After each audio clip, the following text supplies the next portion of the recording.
A warmer brotherly hello, welcome to lovely Las Vegas for Coast to Coast Hoops with myself, Greg Hoops Peterson, now part of the Beats and Family Podcast, and we've got an excellent podcast for you today. As joining me in segment number 2, we've got one of our good friends, Tristan Freeman. He does absolutely impeccable work over at Bustin' Brackets.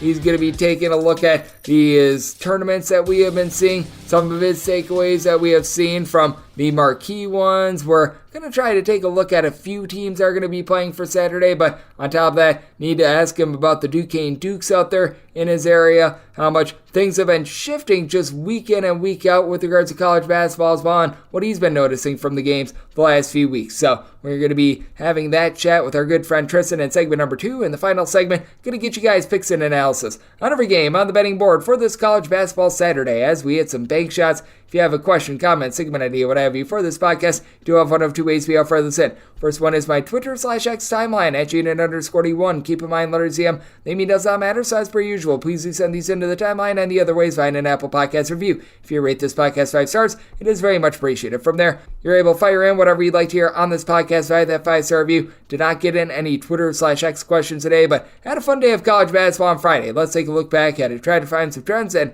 try to get to know these teams a little bit better. Games from yesterday is Greg buzzing about. Here is the rowdy recap. Essentially a wire-to-wire win for Santa Clara. There might have been a time where they were trailing by like 2 or 4 points in this game, but an impressive showing. They get their second Pac-12 win of the season, 88-82 over Oregon. Oregon, once again, shock, surprise, without N'Faly Dante, but also without Nate Biddle in this game as well. But for Santa Clara, they go 7-17 from three-point range with Adama Ball, the transfer from Arizona, being the key cog for Santa Clara in this one. 25 points, 5 boards, 4 assists for Santa Clara. They did a solid job playing even up with regards to the turnover battle. They win the rebound battle as well with Christoph Tilley. 4 assists, 7 rebounds, 18 points. Not bad for a 7-footer, and for Oregon, you did have KJ Evans step up, 16 points, 6 boards. He had been relatively pedestrian prior to this game, but you had the team also go 12 of 36 from three-point range, so those misses were a little bit costly. Well, this is not a surprise. Mississippi Valley State is now 0-6. They got dump trucked 84-48 against CSUN. CSUN looking to be able to build a little bit of something, and for Mississippi Valley State, just a little bit less than savory in general. This was also a little bit less than savory if you, like me, took the points with NC State. You had BYU pull it out by a count of 95-86, a game where NC State was leading with about, I would say, 7 or so minutes remaining, and then it just went straight down the toilet bowl for them. BYU able to put on a massive run towards the back half of the second half. For BYU, 14 of 34 from three-point range, and very balanced scoring, though. The top scorer came in off the bench, Jackson Robinson. He was able to put in there 23 points, and for NC State, they shot 10 of 25 from three-point range. They only turned the ball over 9 times to BYU's 17, but BYU, they win the rebound battle 40-29. Did have 28 big points out of Casey Morcell, along 6 rebounds, but not enough as BYU just continues to be incredibly efficient on the offensive end and get the job done. You know who's not getting the job done? Jared Ass. No idea why he's still employed at Stanford, and Northern Iowa completely embarrassed Stanford by a count of 73-51 to drop Stanford to 3-4. For Stanford, a abysmal 5 of 26 from three-point range. They lose a turnover battle 14-6. They lose a rebound battle 41-33. For Stanford, just a sad showing. And for Northern Iowa, Nathan Izey, 15 points, 6 boards. He was able to do a relatively solid job, so that's something to monitor. Arizona State, after they could not hit, wonder if they fell out of a boat on Thanksgiving. They go 82-67 for a big win against Vanderbilt. Arizona State does 10 of 22 from three-point range with Alonzo Gaffney going 5 of 7 from three-point range. Can't say that I was necessarily expecting that from someone who a season ago shot right around 23.5% from three-point range, and in his tenure at Arizona State prior to this, he had made 33s in 2+ seasons, and for Vanderbilt, they go 5 of 29 from three-point range. Tyron Lawrence had 15 points in his return, but he also took 15 shots, so that's a little bit of an issue. You did have 25 big ones out of Evan Taylor as well, but with Tyron Lawrence coming back, they were without Ezra Magnon in this game, and for Arizona State, they get this big of a win despite the fact that they forced just 5 Vanderbilt turnovers in this one. They lost the turnover battle by a count of 10-5. A team that was able to win a big-time battle That would be our good friend George Washington, our nation's first president, much like he did in Trenton. He got the job done, 99-94 in double overtime against Ohio. Two very good mid-majors, in my opinion. George Washington is now 5-0. They were able to get 28 big points out of James Bishop. Maximus Edwards, he did go to the maximum. 22 points, 13 rebounds. Now, George Washington had 21 turnovers. Obviously, when you play 10 extra minutes, the turnovers are going to start to add up. And A.J. Clayton, 13 points, 12 boards for Ohio. But that 12 of 29 three-point shooting for George Washington, big, and they are a very dangerous team out there in a Atlantic 10 that I feel like is pretty wide open. What else we're noticing, this Kentucky offense is unlike anything we have seen in quite some time from the program. 118-82. They dump truck Marshall, going 16 of 27 from three-point range. This is a much better shooting Kentucky team than we've seen in past years. Antonio Reeves, he goes for 23 points in 31 minutes. DJ Wagner, he had been a little bit cold to start the season. He had 28 points, and between Wagner and Reeves, they went a combined 7 of 12 from three-point range. For Kentucky, they were able to do a very solid job of taking care of the ball with just 9 turnovers in this one. And for Marshall, good news for them, Obiana Onchule Killian. He was able to come back for 22 points, and that's about the only good thing that you could say for them. For Michigan, not a lot that you can say about how this team has responded ever since their win against St. John's. I think it might be a little bit more of an indictment on St. John's at this point, as Texas Tech took them to the woodshed 73-57, as that is now 3 losses in 4 games for Michigan, with their lone win coming against, you guessed it, Samford. But for Texas Tech, they win this game despite going just 5 of 21 from three-point range. You had Devin Cambridge coming in, doing a solid job with 17 points. Darren Williams, a nice double-double as well. And for Michigan, they only commit 8 turnovers. This game was very much slowed down. They looked like a little bit of fish out of water, as Nabari Burnett was only able to put in there 2 points. Doug McDaniel did a relatively solid job, but all in all for Michigan, they got pushed completely out of their sideline. They got bullied on the glass, losing that battle by a count of 41-30. We also saw Duke lose the first half against Southern Indiana before order was restored. 80-62. Duke is able to get an easy win, but they come nowhere close to covering the right around 37 or so point spread. You did have Kyle Filipowski give a relatively solid effort, 21 points, 14 rebounds, but I'm thinking that Duke was going to be trying to experiment with some things, and they may not have been able to do so because they were actually trailing at the half to a Southern Indiana team that had A.J. Smith go off for 11 points, 13 rebounds, so relatively solid effort there. You also saw a good effort from Iowa. They take it to Seton Hall by a count of 85-71. Now, just rough for Seton Hall. They take 20 more shot attempts than Iowa, and they only lost the free throw battle by a count of 7 total free throws. They win the rebound battle by a count of 38-36. They win the turnover battle 11-6. Just so happened that Iowa was the far better shooting team in this one, going 56.5% from the floor. Seton Hall, they shot 36% from the floor and 8 of 27 from three-point range. As for Iowa, how about Peyton Samford? 22 points, 9 boards, trio of assists. He got it done for Iowa, and also being able to get it done Baylor. We'll talk about this team a little bit more with our good friend Tristan Freeman, as he also does a great job of covering the Pittsburgh area teams. And in the preseason NIT, we did see Pittsburgh take it to Oregon State, a very sad Oregon State team at this point, but 95-91. Baylor is able to get the job done, and for Baylor, they cover all numbers. You had Riley Kugel for Florida put in their 25 points, and for Florida, they win the rebound battle by a count of 38-33, but for this Baylor punch, what really pushed them over the top, how about the three-point shooting of Jalen Bridges? 5 of 7 from distance. As a whole, Baylor goes 14 out of 25 from three-point range. Ray J. Dennis, 24 points, 8 assists, 3 steals. He was able to be very solid in this one, as Jacoby Walter was having a little bit of a rough day. And for Florida, speaking of rough days, Walter Clayton, he had 11 points on 12 shots. So that was not necessarily too tremendous out there. This was pretty tremendous, so as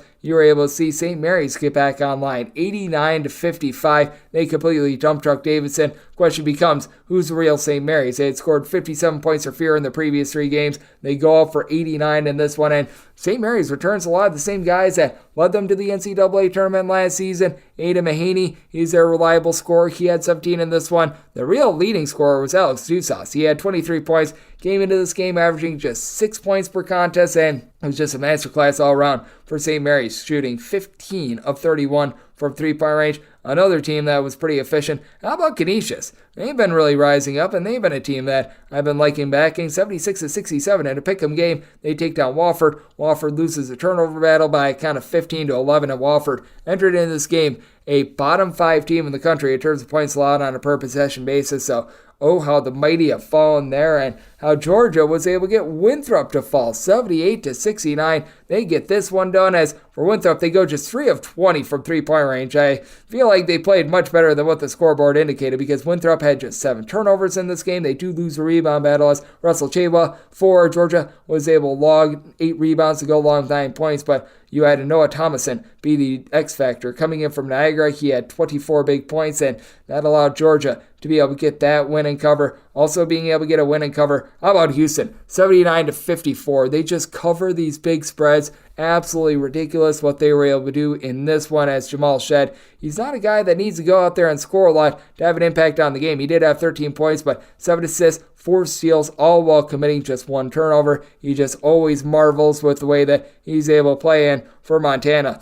Man, it's rough when you have 14 made field goals and 16 turnovers. When you have more turnovers than points, you know that it's not going to be a good day for you. It was also not a good day for USC, 72-70. In the Lincoln Riley Bowl, Oklahoma able to get it done as they go 10 of 22 from three-point range. Feel for USC in this one. They win the turnover battle by a count of 15-11. They did a relatively solid job of setting up their offense, going 9 of 23 from three-point range. They get 6 block shots compared to Oklahoma's 1, but they're unable to get the job done because Oklahoma decided to go into flamethrower mode from three-point range with John Hughley. Yes, John Hughley going 4 of 4 from three-point range. That was not necessarily what I was expecting, as John Hughley entered into this game with 15 total made threes in his career in 52 games. So that was a little bit of a backbreaker for USC, and sometimes that's the way college basketball goes, and sometimes you just find yourself down 30, and that's what happened to Memphis. Memphis, in their game against Villanova,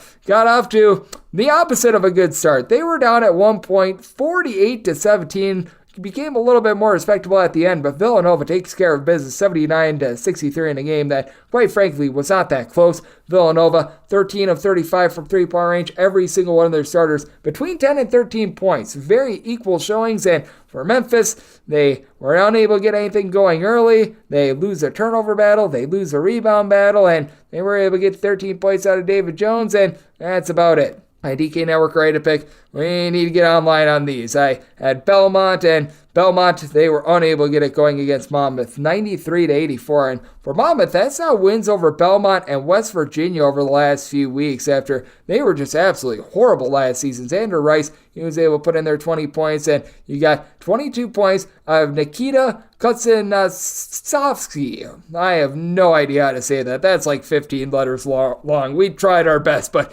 he came into this game averaging 5 points per contest, goes out for 22. For Belmont, they go 10 of 26 from three-point range, but clearly looking like that defense is a little bit lackadaisical at this point. UConn, they failed to cover for the second time in non-conference play in the last 2 years. That's because they just showed Manhattan some mercy. 90-60, they absolutely pound Manhattan. They don't cover the number of 35.5, but once again, very good showing. No need to be concerned about UConn because they didn't cover the spread. This was a pretty dominant performance. You had Tristan Newton also give a triple-double, 15 points, 13 assists, 10 rebounds. Donovan Clingan, 17 points in 18 minutes. Very workmanlike performance there. And what else was a pretty good performance was that put on by North Carolina. They take down Arkansas 87-72. Arkansas had a really rough time just being able to match up with Harrison Ingram, who was able to deliver a double-double. 13 points, 10 boards, 6 assists. He was just doing it in all facets of the game. And Trayvon Mark, he goes 13 of 17 from the floor. The rest of the team, they go a combined 13 out of 38. So he was clearly the offense for the team in this one. As for Arkansas, they go 5 of 17 from three-point range. Guys not named Mark, they go 1 of 11 from three-point range. And Armando Bacot, he only had 9 points, 4 rebounds in this game, and yet the team was able to get the job done. So a good showing for North Carolina, and it's It's been a good showing for favorites thus far this season in college basketball. Against the spread, if you've been taking favorites, you've been making money. They are 452, 424, and 16 against the spread. That is a hit rate of right around 51.6%. If you're looking at a totals perspective, the overs, they're starting to rise back up once again. 457 overs, 426 unders, and along the way, we have gotten 9 pushes as well. And if you look at the last 7 days in college basketball, because after that crazy week, we were starting to see some more unders. Nope, we're back to overs. We have had a 51.6% hit rate on overs in the last 7 days. And in the last 7 days, favorites continuing to hit right around 51.3%. So that's what we're seeing in college basketball right now, and that's what we all got on Friday. Now let's turn it forward to Saturday, and let's bring on one of our main men, Tristan Freeman. He does absolutely tremendous work over at Boston Brackets. We're going to be chatting with him about the Pittsburgh area teams. We're going to be chatting about what he's been noticing in these just absolutely crazy tournaments and so much more. That's on the flip side right here on Cusco Soups with myself, Greg Peterson, now part of the Houston Family Podcast. Sports Betting Innovative Analytics has taken the guesswork and emotion out of sports betting to bring you an innovative and trustworthy resource to enhance your journey to becoming a winning player. With industry-leading money-back guarantee options backed by their sophisticated modeling, they want to introduce you to a system that's not widely seen or available to help you beat the bookmaker. Specializing in NBA, college basketball, and WNBA, your first week is always free. Get started at SBIA1.com today. And we're back to lovely Las Vegas for Coast to Coast Hoops with myself, Greg Peterson, now part of the VSiN Family Podcast. It is always great to be joined by this man, as Tristan Freeman. He does absolutely tremendous work over at Boston Brackets. I know he does also some work with the newsletter over at the Field of 68 as well. This man, all 12 months out of the year, he's putting in great work, taking a look at this game that we all know and love of college basketball. Also does a nice job being able to follow all those teams out there in the Pittsburgh area. You're able to follow him on Twitter/X at HoopsNut351 altogether. And Tristan, always a pleasure, my friend. Thank you so much. Thank you for having me, Greg. Appreciate it. I appreciate you, my friend. And Tristan, first things first, what have you made out of the just tournament action that we've seen in general over the last week to week and a half? Because we have seen some big ones go down, and I feel like there's been some pretty startling results that have come about. Yeah, the way too early observations that a lot of us made in the first week of the season pretty much unraveled quickly. Villanova looked like they were going to be in trouble again after losing to Penn. And then meanwhile, they just absolutely dominated Memphis to win the battle for Atlantis. Michigan was a team that looked really impressive against St. John's, and ever since then, they've been anything but. And then Florida Atlantic loses to Bryant, and then they rebounded by handily beating a top 15 Texas A&M team. So whatever you thought in week 1, you probably think different in week 2. And then week 3, who knows what's going to happen, because there'll probably be more confusing results. And by the time we hit week 6, Chicago State will be the number 1 team in all of college basketball. That's just the way that it goes.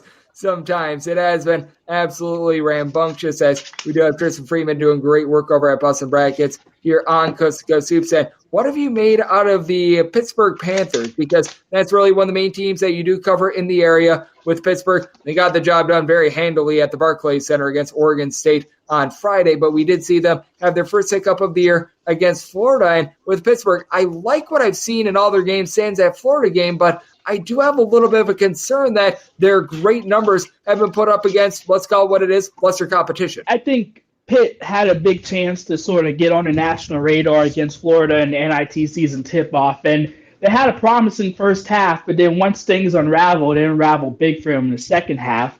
They did rebound to handily beat Oregon State, but I think everyone can agree that Oregon State's one of the 3 worst power conference teams, so they're pretty much at the level of mid-major. So all in all, you still haven't learned too much from Pitt. Carrington, who had a stellar start to his season, really struggled against better athletes, so that's something to watch going forward. But you see Zach Austin have a nice game out of an early season slump. Ish Leggett looks to be the real deal, a transfer from Ohio. So I think as a team, Pittsburgh does have potential and it's promising. And we'll know soon enough against some good competition, because they got Missouri, Clemson, and West Virginia coming up next week, and they should be favored in all 3. Yep, they should be. That West Virginia team has certainly fallen on some tough times, to say the least, but the backyard brawl, the college basketball edition is always pretty entertaining as well. As joining me on the show, we do have Tristan Freeman doing tremendous work over at Bustin' Brackets, joining me right here on Coast to Coast Hoops. And Tristan, it has been quite startling what we've been seeing out of quite a few of these teams, because the other team that we did see at the Barclays on Friday was Baylor. They played a just shoot-'em-out game against Florida, 95-91. They get the job done there. And what do you make out of this Baylor team? Because I do think that this team should be on the outside looking in of like the top 5 or so. But I take a look at teams with upside and I take a look at teams with athleticism. And Baylor certainly checks those boxes as a team that I feel like can really ascend as the season goes along. Yeah, I'm not even sure that they'll be outside the top 5 for very long, because it wasn't just that they beat Florida. They did it while having Jacoby Walter and the other freshman, Missy, on the bench. I mean, the Toledo transfer, Ray J. Dennis, after an early, slow start against Auburn, has been fantastic for the Bears. And, Walter, I would argue, is probably the best freshman in the country because he's just a given 20-point-per-game scorer. The defense remains pretty solid. They're getting offensive production from many guys, including Jalen Bridges, their senior forward. I don't see why we don't have Baylor in the discussion for best team in the Big 12 and easily one of the best in the country, because many others have looked far less impressive to this point. Yep, it has been interesting to take a look at this Baylor team and the fact that they get this win. They knocked off Auburn at the beginning part of the season as well. That really does say something to me. So I do think that moving forward, they're a team that we are going to need to monitor quite a bit, and was very impressed by what we did see from them on Friday. And have there been just a few other teams in general that have stood out to you? Because one of the teams that I was really identifying up until Thanksgiving was Creighton. I feel like this team is much deeper than they were a season ago. And I do think that there's a lot of upside, but was a little bit off put by that loss against the Colorado State team that they themselves are growing on me. Yeah, I think I'm just going to chop it up to just a really awful game. I mean, I mentioned FAU just couldn't make a single shot against Bryant, and it's seeing what they did against Texas A&M. I think it was a case of Trey Alexander having the worst possible game ever. I think he went like 2 of 16 from the field. It's likely not to happen again the rest of the season. So I'm not worried about Creighton. I think the UConn Huskies have sort of solidified themselves once again as a title contender, because even with Donovan Clingan sort of being good but not great, they're getting production from everyone else, and they're just as deep as they were last year. And then the Texas Longhorns, I think, are a team I'm going to keep an eye on in a couple of weeks, because they didn't look impressive against Louisville at all, and without Max Acemus should have lost the game. And if they rely on Acemus to be their leading scorer, he hasn't been great against power conference competition. And that's going to be the question of what happens in Big 12 play. They still are struggling with injuries to Katim Cedric and Dylan Disu, but I am wondering how good the Texas backcourt could be, especially when you see Baylor looking like a national title threat, Iowa State's backcourt looking great, BYU being a sneaky threat in the league. I mean, the Big 12 has a lot of great guard play. I am going to wonder, can Max Acemus hold up throughout all of league play? And I'm so glad that you said that about Creighton, just them having a little bit of a bad day and chalking it up to perhaps a little bit of bad variance, a team being off their game that day in general. And how much do you take a look at that at this time of the year? Because right now we have a lot of teams that they've been able to play like 6, 5, in some cases even less than 5 games. And I do think that that is very important to keep in mind, that sometimes you just run into a team that is a complete and utter juggernaut and is making all their shots. Like, I take a look at that Seton Hall versus Iowa game yesterday. Iowa was just hitting everything, even though Seton Hall won the battle on the glass. Seton Hall was able to create more turnovers. They were taking more shots in general. They lose that game, and they lose that game by double figures. How much do you want to be keeping that in mind early on during the season? Because outliers do happen in basketball, and the smaller the sample size, I feel like the more likely we are to have some interesting results. Yeah, I mean, we've already had plenty of interesting results, and since it's affecting just about everyone outside of like 5 or 6 teams, then you can, in a way, take it with a grain of salt until we get more going to league play. But if, some teams that you have preseason concerns with, such as Arkansas and their guard play, if that, continues, then you're going to have to take it for real. And obviously these teams can change rotations and, one injury could take a team out of the picture.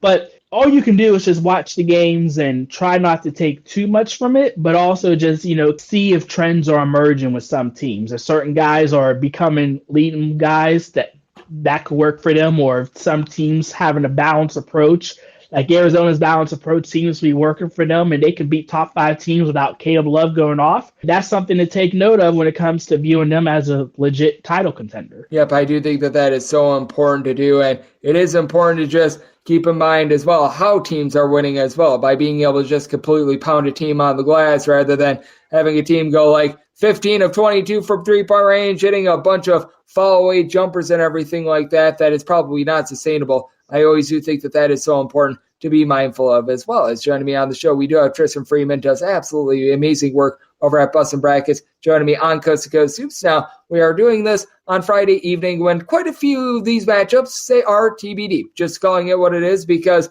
we've got a lot of these tournaments like the Emerald Coast Classic, what have you, happening on Friday night. So the Saturday matchups still are not set for a lot of these, but are there a few teams in general that you do want to see take the floor on Saturday that you are going to be keeping your eye on? Because I do think that we've got an interesting Saturday slate with a lot of teams going to be involved in games where they should win, but I do think that even these games that they do look like gimmies on paper, we have found out this year they have been anything but for a lot of these teams. Yeah, I think what happened last week before the start of the Feast Week tournaments was a lot of teams were sort of sleepwalking and not paying attention.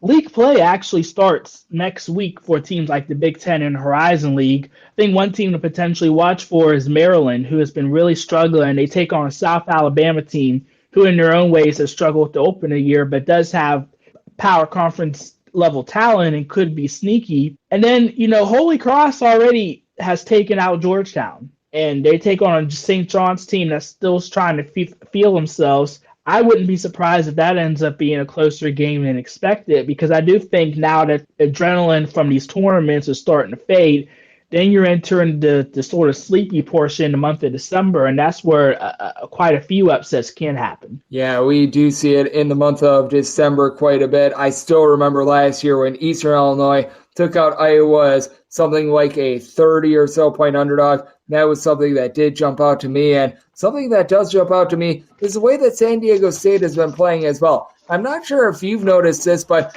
I saw this last year as well. San Diego State was playing very much up-tempo in the non-conference portion of their slate, and then in conference, they decided to get back to their roots. They were playing much more low and slow, and we've seen a lot of that this year. What do you make out of them right now, and what do you make out of their matchup against Cal? Because I do think that it is really interesting that San Diego State, after they played very up-tempo a season ago to begin, and then they slowed things down, are going with essentially the same approach this season. Yeah, I think they have the pieces to sort of speed things up and play faster. Darian Trammell, sort of played fast at Seattle, and he's someone that can lead an offense. And then when you have Jayden Leday playing at an All-American level, I mean, you just want to get him the ball as much as possible.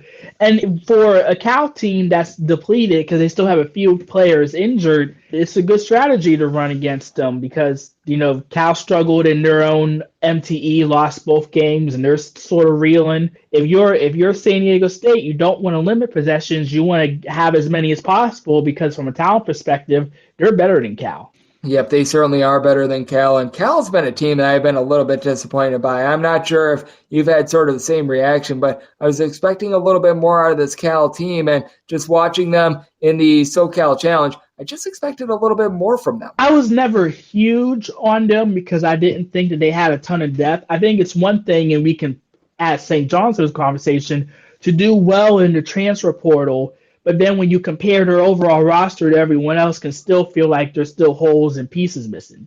Jalen Cone was a great scorer at the Big Sky level, but he's still a 5'9" guard. Fardar's Amacket is a really good big man, but he's not going to give you 20 and 10. They lack scoring at times, and when they lack bodies, it puts them in a very vulnerable position. I wasn't super high on them to begin the year, but it's also unfair to fully judge them when they're still missing a couple of pieces that are currently hurt, such as Devin Askew, who averaged 15 a game for them last year. Yeah, they've been dealing with Askew being out of the fold. Jalen Celestine, I know that he's been dealing with a little bit of an injury as well, so certainly something that I am taking note of. And then I want to ask you about this team as well. As Maryland had a miserable start to the season, they're playing against a South Alabama team that they just do not look like the South Alabama teams of past years, and I think that it's going to be a very, very long year for them, to say the least. But what have you made out of the start for Maryland because the defense is clearly still there, but the team has shot sub 25% from three-point range, and they're another one of those teams where I don't think they're going to be shooting like 40% from three-point range or anything like that, but I do think that there should be a little bit of positivity in terms of variance coming their way. Yeah, I mean, the problem with Maryland is that they don't have any depth. They brought back their key trio with Jameer Young, Dante Scott, and Julian Reese, and those three have underachieved a bit, but have largely been fine. It's the fact that they just don't have any other scoring options. They have nothing on the bench. Deshaun Harris-Smith has been fine as a freshman, but the expectation was he had to be great for him to be in contention to win, and that just hasn't happened. And unless Young can go for 20 a night, they're going to be in just about every game for the wrong reasons because they're just not going to have enough offense. And they're pretty much going to have to go about it the same way Rutgers normally does, which is to win 50-49 games if they're going to have any shot of being in the postseason. Oh, those old Rutgers games where they're able to pull them out at the rack, and then on the road it could be a little bit more of an issue for them. And then I do have to throw out there one more as well, because I know you do a great job gauging the Pittsburgh area, and I know you've been covering a lot of Duquesne. Duquesne did take a loss a little bit earlier in the year against Princeton, but we are finding out that loss is looking better and better as the season goes along. That Princeton team has been absolutely tremendous, but they're a big, impactful team out there in the mid-major ranks. And what have you seen out of them? Because actually, I think that you're coming on this podcast after you viewed a Robert Morris game, and I know that you've been in attendance for some of those Duquesne games thus far this season. So far, Duquesne had expectations of being in the tournament mix as one of the top teams in the A-10, and they looked the part. I mean, Jimmy Clark has been an A-10 Player of the Year candidate so far. Day-Day Grant's averaging 20 a game, and they're still not fully healthy. I mean, they're currently without Trey Williams for another couple weeks with a thumb injury. Dusan Mahorchik's not expected to come back until league play, and he was a starting center at NC State. So once they're in full play and they have the depth that they do, and plus you've seen Kareem Rozier take a leap as a sophomore, they're going to be arguably the most talented team in the A-10 next to Dayton, and they should feel pretty well because arguably without foul trouble, they would have been in contention to sneak an upset against Nebraska this past week. Now, they do have a tough game against UC Irvine, who looks like a favorite in the Big West, but they have that at home on Wednesday, and in order for them to show that they are a postseason contender, they're going to have to win that one. Yep, I think that is going to be a big one, and it's a Duquesne team that I'm very much interested in, and that entire Atlantic 10 I do think is going to be a fascinating conference to take a look at, as there's a lot of teams that are a little bit down this year, but I do think that there might be a few teams that are able to ascend, but this man doesn't need to ascend because he's already reached a peak. This man is always doing a tremendous job taking a look at this great game of college basketball, and that'd be you, Tristan. You do impeccable work taking a look at things over at Bustin' Brackets. You do an amazing job in the Pittsburgh area as well. So love the good people at home. Know it's all on tap for you, and how people are able to follow along on social media and other platforms. Yes, sir. You can find me at HoopsNut351 on Twitter/X. You can also follow at Bustin' Brackets for all the latest stuff. And after recapping everything in Feast Week, we're going to be looking right ahead towards the ACC-SEC Inaugural Challenge. Oh, that is going to be a lot of fun, and I'm looking forward to that because, unfortunately, we are not going to be getting the old ACC Big Ten Challenge this year, but as some die, a few others come to the forefront, and that is going to be a fun one to take a look at. As Tristan, he does absolutely tremendous work over at Bustin' Brackets, and every single time he joins this podcast, he lends great insights. A big thanks to Tristan for joining me on Coast to Coast Hoops, now part of the VSiN family podcast. And coming up next, it is that time of the podcast. I give you picks and analysis on every game on the betting board for this college basketball Saturday as we hit some big shots.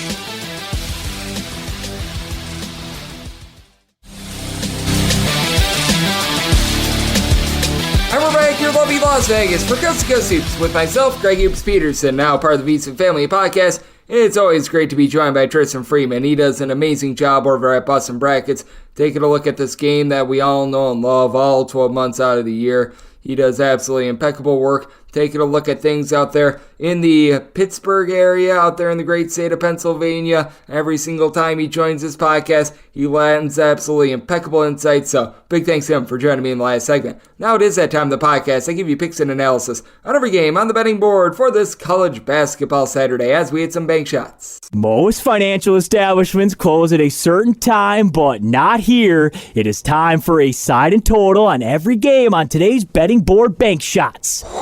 Do note that as per usual, any changes that are made to these plays will be listed up on my Twitter/X feed at unit_81, and we will be going in Las Vegas rotation order. Typically, this is where we go with the games with 3 digits first and then the games with 6 digits, so it's involved these smaller conferences like the Big South, the SWAC, the MEAC, the America East, Patriot League. If I haven't said the Big South already, the Big South, conferences like that, but a little bit more random because you got the games that are sort of involved in multi-team events first, and then the events that are going down, like the tournaments, what have you, at the bottom, and then you get the extra games. So, I mean, it's just all wacky, it's all convoluted, but with that said, we're going to get all these covered, and we give you guys the timestamps and the order with regards to the show notes, along with the VSiN spreadsheet link, because some of these are going to change with how the results go from Friday. So, let's get things started with 601, 602 on the betting board. It is Evansville, and they're going to be playing against Southeast Missouri State. This is out from McKenzie Arena, neutral court environment, and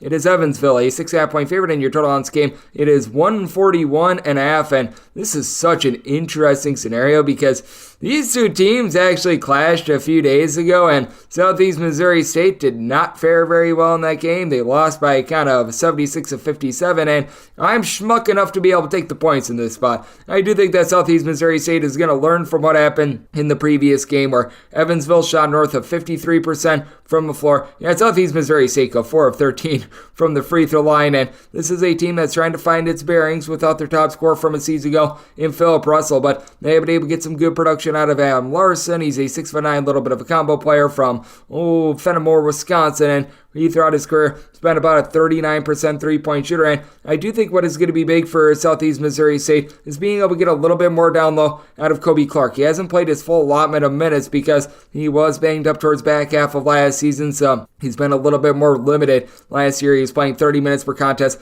This year he's been taking the floor for more like 16 minutes per game, averaging about 5.5 rebounds per game. I think there'll be a little bit more full force in this game because in the last game, Usain Tomi, he was able to put in there 20 points, and he's a 6'10" load for Evansville that's been averaging 13 and 6 thus far this season. It is an Evansville team that in year number 2 of their new coaching regime, it does feel like they're starting to get things going. Kenny Strawbridge has been a little bit of a do-it-all player, doesn't really shoot threes, but he'll give you like 10 points, 4 boards, some assists, a steal or 2 per contest, and then Ben Humrichus, hopefully I said that correctly, the non-Division I transfer, he has come in and has been absolutely tremendous with about 15 points per contest. Evansville as a whole, right now they're shooting about 34% from 3. They've cut down on the turnovers, but you do have a Southeast Missouri State team that I think that they're going to be a little bit more disciplined moving forward. Last year, their kryptonite was fouling a little bit too much, and I do expect the free throw shooting percentage of 53% to go up as they've been able to get some good production of Josh Early. He comes over from Tulsa, and he's been able to do a solid job giving the team about 8 points per contest since he came over towards the beginning part of last season. You've got good versatility with the Southeast Missouri State team and a guy in Rob Martin. No, not the singer, who's been able to shoot it well from 3 since coming over from Indiana State. So I do think that it is a little bit difficult to knock off a team twice. That is a little bit of the angle here. I am going to be willing to take the points with Southeast Missouri State to give a little bit of a better effort. And did set my total at a 141.5. Currently, we're at a 141.5, so it's in a little bit of wait-and-see mode. 141 or less, looking at the over. 142 or higher, going to be taking a look at the under. 603, 604 on the betting board. It is Canisius at Western Kentucky doing battle from Canada with Canisius. They are a underdog of 5.5 points. Your total on this game is 147. I set this number at 3 with Western Kentucky being the favorite, so I'm going to be willing to take the points. I've been very impressed by Canisius. Canisius went out yesterday as a relative pick 'em against Wofford, took it to them, and for this Canisius bunch, it has been all about what you've been able to get in the backcourt as Siem Ujantal. He comes over from the Netherlands. I'm sure I mispronounced that. He's been able to put in there right around about 14 points per contest. Couple that with what you've been able to get out of some of your main scorers from the season ago, like TJ Gadsden, who's been able to give the team about 12 points per contest. They are dealing with a little bit of an injury to Taj Stavosky, but these two guys have stepped up, and they've stepped up in a big way. And you can tell that Yuri Fritz, the brother of Jaco Fritz, who was with the program, now transferred over to Hofstra, has really become a nice versatile piece for the team. He does a nice job of being able to give out about 2.5 or so assists per contest at 6'9". He'll haul in there about 4 to 5 rebounds per game. Not necessarily a dominant scorer quite yet, but he impacts the game in so many different ways. And then you've got down low old Frank Mitchell, who's been able to give you about 9 boards per contest. Meanwhile, for Western Kentucky, it is very much a work in progress team. Good news for them is that they were able to get a waiver for Jalen Jackson to now be able to get out there on the floor. So it does revamp the backcourt, but guys like Christian Lander, Deontay Allen, who they were able to take some strides forward from last season, it feels like their growth has almost been stunted a little bit. It's a Western Kentucky team that entered into this event in Canada shooting about 26% from three-point range. That should be going northward, but Brandon Newman now has to be the guy after. At Purdue, he was a nice role player. Last season, he gave the team about 6 points per contest, chipped in there like 3 rebounds. That's perfectly fine, but now that he's having to step up in tandem with Don McHenry, you just need these guys to be able to give you a little bit more. And with McHenry, he comes over after he began his career over at the non-Division I level at Hawaii Hilo. He's been able to do a nice job putting in there about 12 to 13 points per contest, but even though this team has okay rebounding, it's not necessarily great rebounding as well. And I do think that Canisius going to be able to hold up down low. Trey Dinkins has been able to give the team a little bit of explosiveness in the backcourt, and the Canisius defense has really been able to step up as well. Since their season opener against Syracuse, 71 points or fewer surrendered in each of their last 4 games. Meanwhile, got a Western Kentucky team that entered into this event having given up 71 plus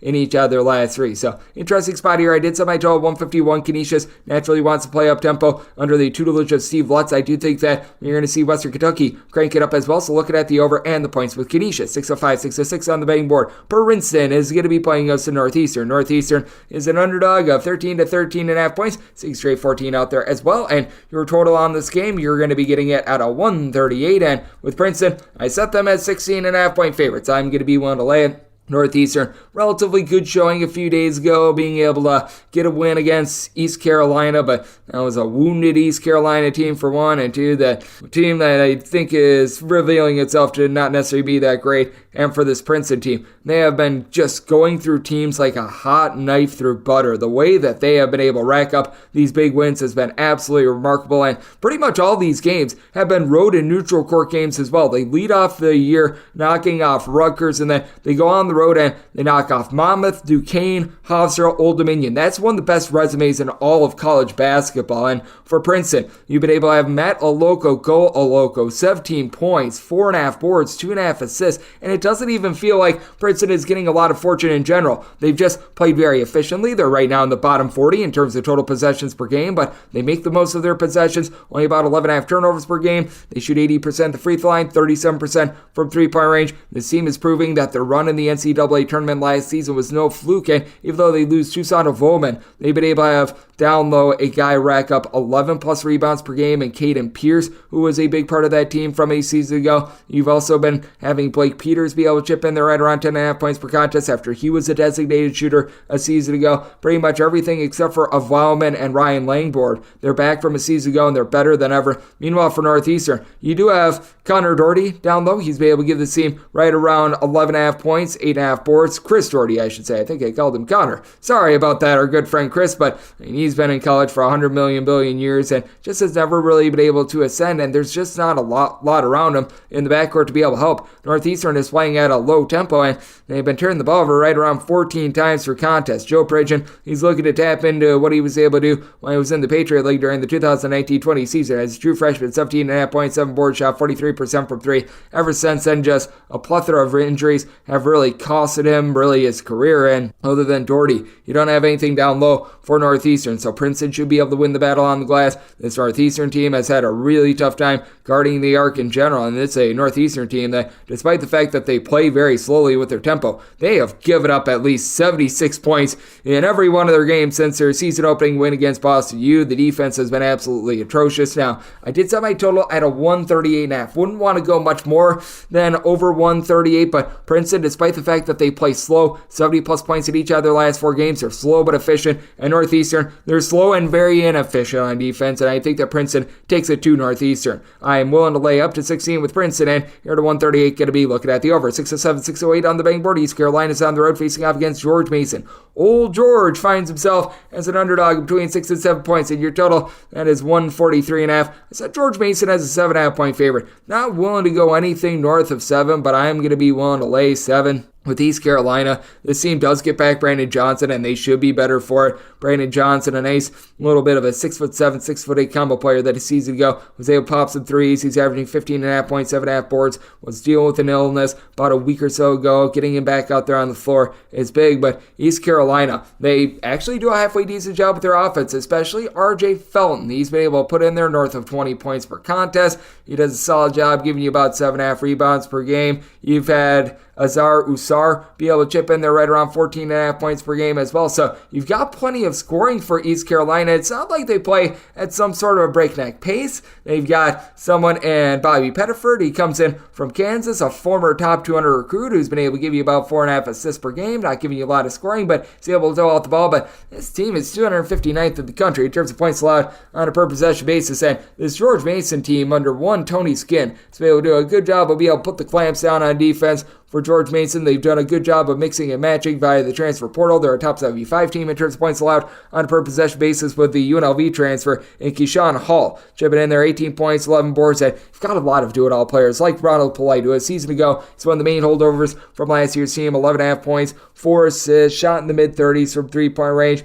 Darius Maddox comes in for Virginia Tech. He's been able to give the team 11 points. He's a career north of 38% three-point shooter. Overall, it is a George Mason team that is shooting right in the neighborhood about 36% from three-point range. You could use a little bit more out of Ronald Polite III, but you know what? All in all, things are really coming together for this team, especially with Amari 3000 Kelly down low, being able to give you right around 7 boards and a block and a half per contest. I think that ECU is going to have a little bit of a tough time matching up down low, and I do think that with the way that George Mason has been able to assemble their backcourt and the way that East Carolina just has not been able to defend in general, it is going to be a rough one for them. And I did set my total at 143.5. George Mason has been playing a little bit more of a slower tempo, and East Carolina is not a breakneck pace team, but East Carolina has just been so inefficient on defense that I do think that George Mason is going to be able to find a way to get a lot of easy buckets down low. So going to be taking a look at the over, especially if we do get like a 7-point game with a minute remaining. We know what that means. Whole lot of fouls. So going to be taking a look at this total over, and with George Mason willing to lay up to 7 with them. 609, 610 on the betting board. It is Miami of Ohio playing against St. Bonaventure. The old Bonnies are finding themselves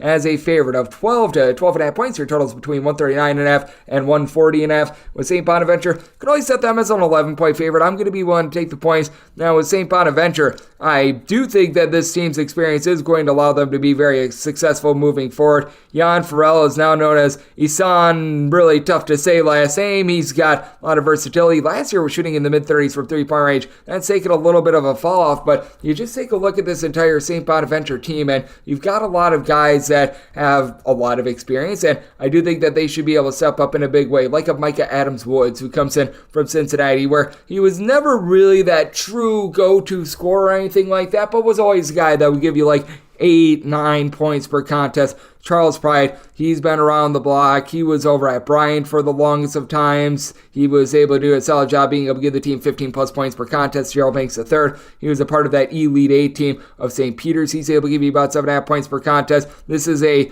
bunch that is pretty much able to go 9 deep, which is a big rarity for St. Bonaventure, because typically this is a team that would go about 6, maybe 7 deep if they really were feeling ambitious. And they do go up against the Miami of Ohio team that they aren't necessarily the world's greatest coach. I will say that. I am not a Travis Steele guy, but that said, I do think that there's enough talent here for them to be able to hold in this game with Miami of Ohio. They do lose some of their top scorers from a season ago, but they do bring in Darwishi Hunter. He was over at Northern Illinois a season ago. He's become a nice go-to scorer with 16 points, 4.5 boards per contest. You do have a little bit of versatility with this team. Yaquel Morris has been able to chip in there 8.5 points, 6.5 boards per contest. It's a team that as a whole has been able to shoot about 40.5% from three-point range. And I certainly do think that we are going to be seeing some regression with that regard, as Morris is pretty much the only guy that doesn't pop threes, but he does have a nice little bit of a mid-range game. He had something like a Bradley Dean be able to shoot about 41% from three-point range, and Hunter shooting a ridiculous 48%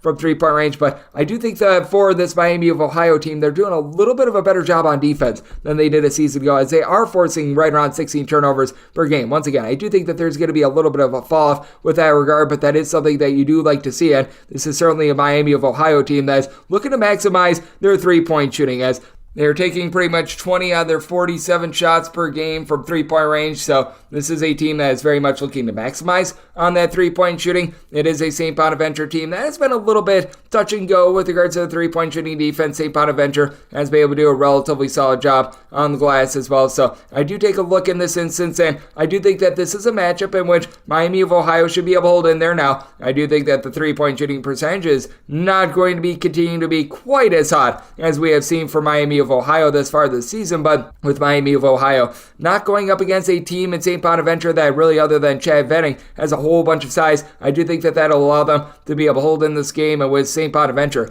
they themselves allowing opponents to shoot right around about 35% from three-point range, this is a good enough matchup to where Miami of Ohio should be able to hold in there. So, going to be willing to take the 12 in Miami of Ohio. Did set my total at a 137. St. Bonaventure, traditionally a very slow and controlled team, and again, I do think that even though St. Bonaventure isn't the world's greatest with their three-point shooting defense, we should see a little bit of regression here with Miami of Ohio as well. So, going to be taking a look at this total under, and I'm going to be taking a look at the points with Miami of Ohio. We've got 6-11, 6-12 on the betting board. It is Detroit, and they are going to be on the road playing against SIU Edwardsville. Edwardsville finds themselves as a favorite of 7.5 to 8 points, and your total on this game is anywhere between 136.5 and 137 with Edwardsville. Set them as a 7-point favorite. Now that we're getting the hook, now that we're getting some 8s out there, I'm going to be willing to take the points with Detroit. You've got Jaden Stone, who's really able to put it in there from three-point range. A season ago, this guy was shooting north of 51% from three before, after about 13 or so games, went out with a season-ending injury. That was very unfortunate, and I do think that he is going to be coming back with a little bit of a vengeance. He's been the top scorer for the team with darn near about 15 to 16 points per contest. It is a Detroit team that has been dealing with a lot of injuries, and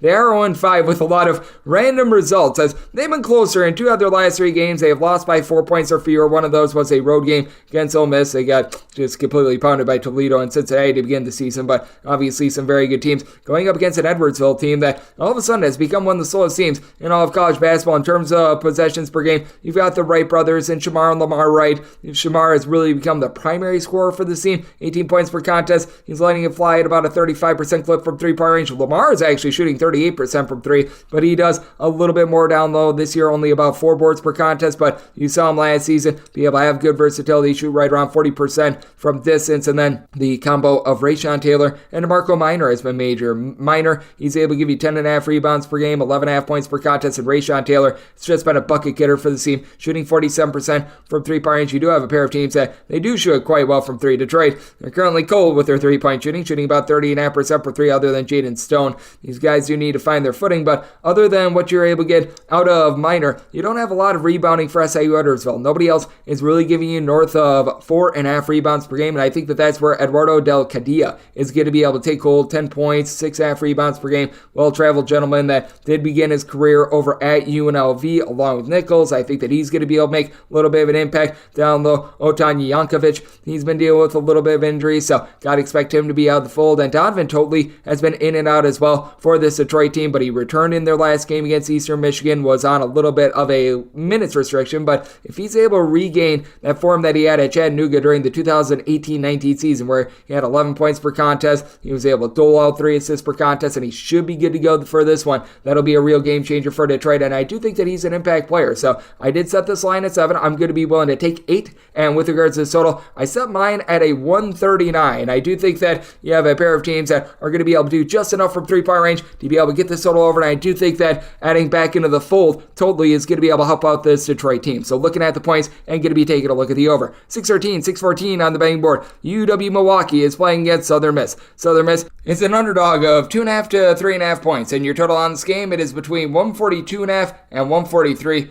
We have seen UW Milwaukee play quite a bit slower this year than we did a season ago, and Southern Miss, they are a team that they pride themselves on defense. They do a solid job of being able to generate some turnovers, so it is a spot where I'm going to be taking a look at the under. I set my total of 142, and what is interesting about Southern Miss is that they were one of the best teams in all of college basketball last season in terms of turnovers forced on a per-possession basis.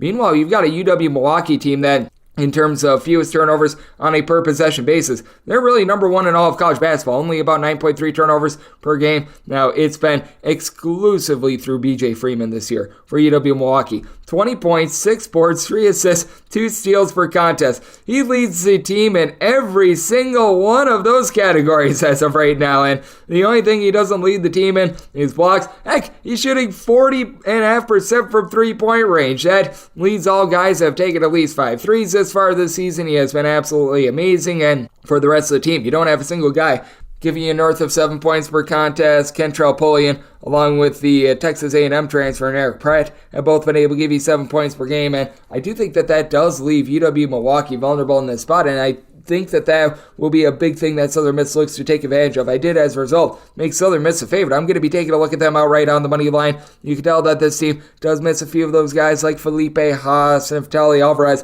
from a season ago, but I do like what they've got down low. Been able to get about 5.5 boards per contest out of Victor Hart. He comes in from Florida International. He's been able to do a solid job down low, and then you've got the UNLV transfer, Victor Iwakar. He's been able to give you about 4 boards, a block per contest, so he's been able to do a solid job down low as well. But with regards to backcourt, Austin Crowley really is that guy that is taking hold of the offense with about 15.5 points per game. You've got a team that is able to go still right around 7 to 8 deep, even though they have been dealing with Andre Curbelo not getting his waiver to be able to play, which I don't necessarily think is the world's worst thing. But for Southern Miss, they are back to doing a solid job being able to generate some of those turnovers, 9.3 per contest, and I think that they're going to try to just take away BJ Freeman, make the other guys on UW Milwaukee beat them, and I think that for UW Milwaukee, even though they do have some solid pieces, I don't think that they're going to be able to live up to that, and I do think that it's a UW Milwaukee team that's a little bit more prone to scoring droughts than a season ago because they are completely reliant upon BJ Freeman. It's a big reason why they've scored fewer than 70 points in 3 out of their last 5 games, and though Southern Miss has had their doldrums recently, the team has still given up 72 points or fewer in all but one of their games thus far this season. So I do think that this is going to be a little bit of a lower scoring game, and I think that Southern Miss takes away BJ Freeman. I'm taking a look at Southern Miss outright on the money line, and with this total set mine at a 142, so also going to be diving in on the under 615, 616 on the betting board. It is Little Rock, and they play host to Tulsa. Tulsa is a favorite of 2.5 points, and your total on this game going to be finding it anywhere between 158 and 158.5. And with my line, I did set Tulsa as a 2.5 point favorite, so at a 3 or more, I am going to be willing to take the points with Little Rock. This is a Little Rock squad that has brought in a lot of transfers that have been playing really well with each other. Going up against a Tulsa bunch that they do look a little bit more energized after they covered 4 spreads a season ago. It was just so remarkably bad, and if they cover this game, I think that would be their 4th cover already of this season, and that is something that you want to watch out for. Teams that just do a terrible job of covering the spread a previous year, typically they do have a little bit of a bounce back, and a big reason why we have seen this Tulsa bounce back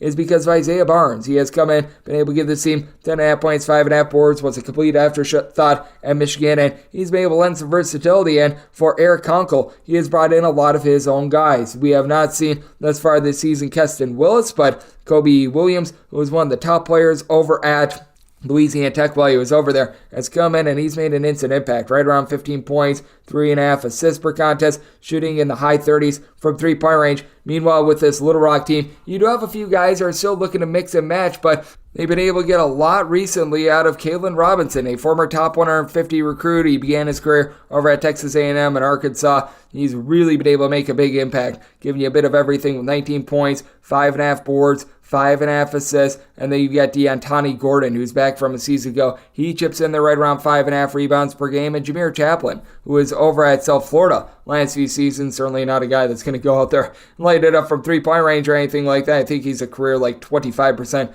3-point shooter, but he's been able to deliver for the team, 13.5 points per contest. That is going to be a lot of size for Tulsa to be able to overcome, and for Tulsa, with losing Brian Sedrung from a season ago, they really don't have a lot of guys down low. They're very much looking much more at their backcourt. They have had Jared Garcia come in and be able to give the team right around 7.5 rebounds per game after he began his career at the non-Division I level. PJ Haggerty has actually been really good too. He comes in from TCU where he was an afterthought. He's been able to give the team 19 points per contest, but I do think that for Tulsa, they're going to have a little bit of a tough time just defending all the size in general. They've been allowing about 14 offensive rebounds per game, and I do think that that'll be a key for Little Rock to stay in this game, along with the fact that Tulsa, because of their moving moving parts, have been turning the ball over about 15 times per contest. So this is a spot where at 3 or more, I'm going to be willing to take the points. With Little Rock, don't necessarily want them outright because I do think that Tulsa might have just a little bit more talent on their team, and I set my total at 158.5. So at a 158 and not a half a point more,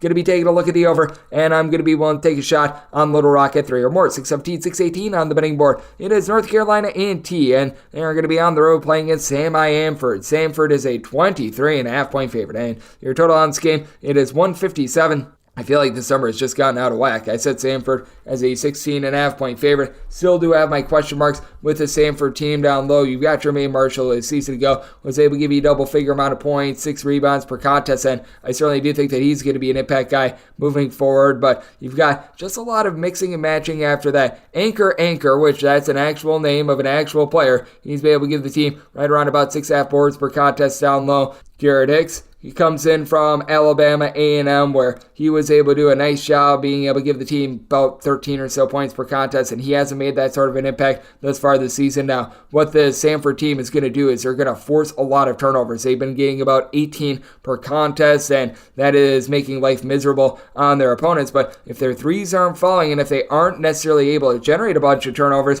that could be a little bit of an issue. And for North Carolina A&T, for all the struggles that they are having, and boy, are they having struggles, the one thing that they really haven't done is turn over the ball. They are only turning it over about 10 times per contest. Now, they're getting completely bludgeoned on the glass. They're losing the rebound battle by near 20 rebounds per game, but it's not like this Samford team necessarily does the world's most amazing job on the glass. Landon Glasper has been able to do a tremendous job as a go-to scorer, chipping in there about 20.5 points per contest. He's able to shoot 34% from 3. Now, darn near nobody else is shooting above 33% from 3-point range, but if you could get a little bit more out of someone like Jeremy Robinson, who's been able to give you about 8 points, 4 boards per contest, Kyle Duke, you're starting to look at a little bit of something because you do have that go-to guy in Glasper. Certainly has been rough sledding for North Carolina A&T. Philip Shumpert is like the 4th different coach in the last 5 years for the team, so they've been able to gain a lot of footing. And for North Carolina A&T, I do think that they're going to be able to take advantage of the fact that Samford does gamble for turnovers, and that's the one thing that they've been able to do, take care of the ball. So I do feel like this line is a little bit out of sorts, and I do think that the line is a skoch high as well, as I do think that North Carolina A&T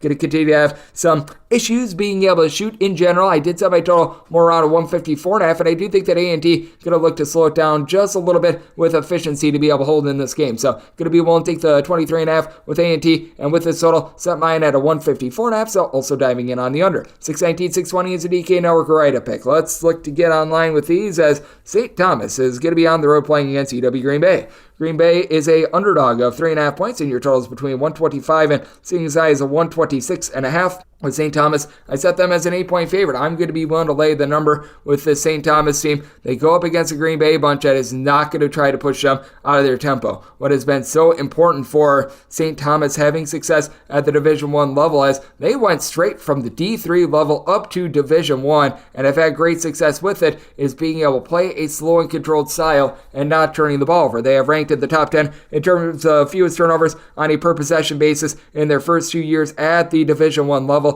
This year they have slipped to right around 184th. I attribute that a little bit more to the competition that they played, as it's a very small sample size, but they are facing a UW Green Bay team that is forcing the fewest turnovers per possession of any team in all of college basketball. So that, I think, is going to be very, very helpful for St. Thomas, as they have really slowed things down with having Parker Jorkland, Brooks Allen being able to do a solid job, both hauling in their 5+ rebounds per game. They do lose a few guys from a season ago, not having Andrew Rohde. That does hurt the team a little bit, but they still have a lot of fulcrum pieces. In terms of total scoring, they've got 6 out of their top 8 scorers back from a season ago. Kendall Blue is someone with some 6'6" versatility that's able to give you 10 points per contest. It's not a team that is necessarily going to be getting to the free throw line a ton, because they do take a lot of threes, but they've been hitting those threes. They're shooting about 39.5% from 3-point range. Raheem Anthony has been able to be a big part of that, shooting about 42% from distance, 10 points per game. He comes up from the non-Division I level. And then for UW Green Bay, while I was talking about them not being able to force turnovers, they have been turning the ball over a lot themselves. themselves. They have been turning it over right around about 13.5 times per game, which, considering they are in the bottom 30 in terms of total possessions per game, that's rough. And at this point, they've got one real guy that you're able to look to for scoring, and that'd be Noah Reynolds, who's been tremendous coming over from Wyoming. 20 points, 4.5 boards, 4.8 assists. And Elijah Jones, he has been able to give you about 8 rebounds per game, but he's really the only guy outside of Reynolds who's been able to give you north of 8 points per contest. This is very much a work-in-progress team. They bring in guys like Rich Beyer, who's been able to give you 7 points per contest. There's a lot of guys that come in from the non-Division I level. Foster Wonder was someone that was glued to the bench at Southern Illinois, and I do think that with this St. Thomas team, their slow, distinct style, and the fact that they just shoot better at the free throw line than UW Green Bay is currently shooting 57.4% at the charity stripe. So if you have a tight game, that is going to be costly. I do think that that'll allow St. Thomas to be able to get the job done. Sundance Wicks, by the way, I do think is going to be able to do some tremendous work over at UW Green Bay. I think that's going to take some time. And St. Thomas, after they won 19 games a season ago, they're looking for 20 this year. My DK Network write-up pick is going to be on St. Thomas laying the points. I set them as an 8-point favorite, and I did set my total at a 130. I'm going to be taking a look at the over. Recognize that both of these teams are very slow and deliberate with their tempo, but with UW Green Bay not forcing any turnovers, St. Thomas is going to be able to maximize those possessions. So good to be taking a look at the over, and my write-up, that is going to be on St. Thomas laying the points. 621, 622 on the betting board. It is UT Arlington, and they play us at Texas State. Texas State is between a 5.5 to a 6.5 point underdog, and your total is between 133 and 135, and with Texas State, I did set them as an underdog of 3.5 points. I'm going to be willing to take the points with Texas State. I have not found myself on Texas State a whole heck of a lot this season because they did lose their heart and soul piece from a season ago on Mason Harrell, and he was truly such a big cog with the offense a season ago. But Brandon Love has been able to do a nice job down low. He's been able to give you 10.5 points, 6.5 boards. Now they are missing Tyrell Morgan. He was one of their top rebounders a season ago. When he went down with injury, he was averaging right around 14 points, 8 rebounds per game. But Josh O'Garrow, who comes over from San Jose State, believe he actually began his career over at Oklahoma. He's been able to give the team a nice spark, as well as you've got just good overall rebounding with this team. You've got each of your top 4 scorers that are going to be active for this game, giving you at least 4.8 rebounds per game, and I do think that that's going to be tough for UT Arlington to be able to match up with. Now, for UT Arlington, they are looking to crank up their tempo after a season ago. They were just slow, grimy, trying to just stick you in mud in general, and they've been playing a little bit more of exciting basketball. But with UT Arlington, I'm also a little bit surprised that they just have not been able to get more out of their transfers. Aaron Cash is someone that came over from Texas A&M. I thought that he was going to be able to really ascend, and instead he's averaging about 4.5 points per contest. Shamar Wilson, he's tremendous down low. He's averaging a double-double along with DeJuan Gordon. So you're going to see some really good rebounding in this game, as Wilson and Gordon are combining for a little bit over 20 rebounds, 27 points per game, and you have been able to have Cade Douglas come in and shoot 45% from three-point range. I certainly do think that we're going to be seeing a little bit of regression with these gaudy numbers, but at the same time, you do have a UT Arlington team that is much better on offense than they were a season ago when they just weren't able to hit the broadside of a barn. But you do fear that perhaps UT Arlington is taking a couple too many threes, because Wilson and Gordon, they do a good job down low, but out of their right around 65 field goal attempts per game, 31 of them are coming from three-point range. That's one of the highest three-point shooting rates in all of college basketball, and as a result, they have been really lacking in terms of being able to generate turnovers, getting back on defense, and I do think that that in turn is going to allow this Texas State team to be able to hold in there. I think that that's going to allow Texas State to be able to have this game played at their sort of speed. It's going to be slow, it's going to be a little bit more grimy, but I do think that because you're going to get a little bit of late game fouling, and because I do think that there's going to be second chance points for both of these teams on the glass, that is going to allow this game to be able to go over on UT Arlington, playing quite a bit faster than they did a season ago. They really didn't have anywhere to go but up, but did semi total out of 135.5. I do especially think with Morgan out of the fold, Texas State is a little bit more of an offensive team without him, so going to be taking a look at the over, and with this line, semi more around a 3.5, so taking the points with Texas State, and going to be taking a look at this total over 623, 624 on the betting board. It is Belmont, and they are going to be playing against Old Pennsylvania. Penn opens up a 3.5 point favorite with a total of 155.5, and prior to what we saw yesterday, I did set Belmont as a 3-point underdog. I had to make a 2-point adjustment. I was very off-put by what we saw at Belmont. I'm a little bit salty because my DK Network write-up did not hit, so maybe it's just me being a little bit of a curmudgeon, but That said, I now have Penn as a 5-point favorite with Belmont. They're clearly not a juggernaut on defense, and they never really have been, but it does feel like it's a little bit worse than it was a season ago, and credit where credit is due to Monmouth for being able to get the job done yesterday as well. But for Belmont, they're just not getting as much out of Keyshawn Davidson as they did a season ago. He entered into yesterday only averaging about 6 points per contest. He and Jacoby Gillespie have been a pair of guys that have done a tremendous job of being able to hold the ball this season. They've been able to average in the neighborhood about 7.5 assists per contest, with Malik Dia being the main guy, being able to supply offense, 17 points, 6.5 boards, a little bit over a block, a little bit over a steal per game, so he's able to offer good versatility. And you still have Cade Tyson.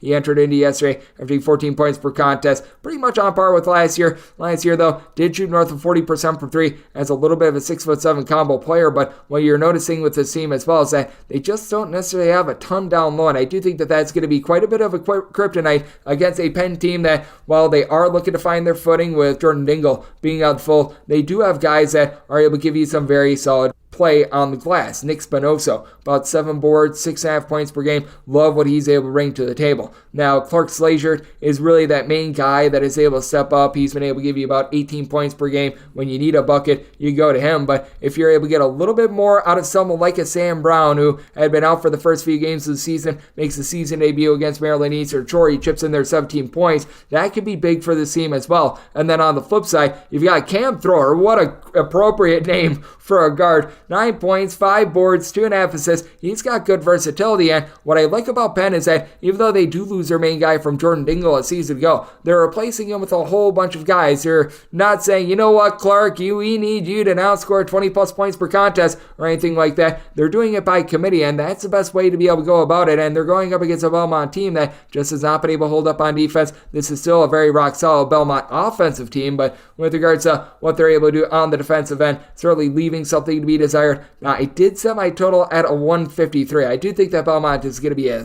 touch better than they were to begin the season, and Penn certainly not an up-tempo team, so at a 155.5, going to be willing to dive in on the under, but whereas before I was going to be willing to take a 3.5 with Belmont, now I'd be needing more like a 5.5. I set my line at 5, so going to be looking to lay a 3.5 with Penn, and going to be taking a look at the under. 625, 626 on the betting board. It is UAB, and they're going to be playing us a Furman. Furman is a 5-point underdog, seeing a straight 6 out there as well. Totals between 154 and 155, and with Furman, I did set them as an underdog of 4.5 points. So you're at a 5 or more, I'm going to be willing to take them. I do like this UAB roster. They brought in some very nice junior college transfers that I still do feel like are going a little bit under the radar. Alejandro Vasquez, don't call his name. He's been able to do a solid job being able to put in there a double-figure amount of points. Began his career over at St. Bonaventure, where he was able to be a little bit of an impact player. He was averaging more like 6 to 7 points when he was over there, but as resurfaced, has been much more of an effective player. Now, what UAB is missing from a season ago is a little bit more size with the guys like Trey Jemison and company.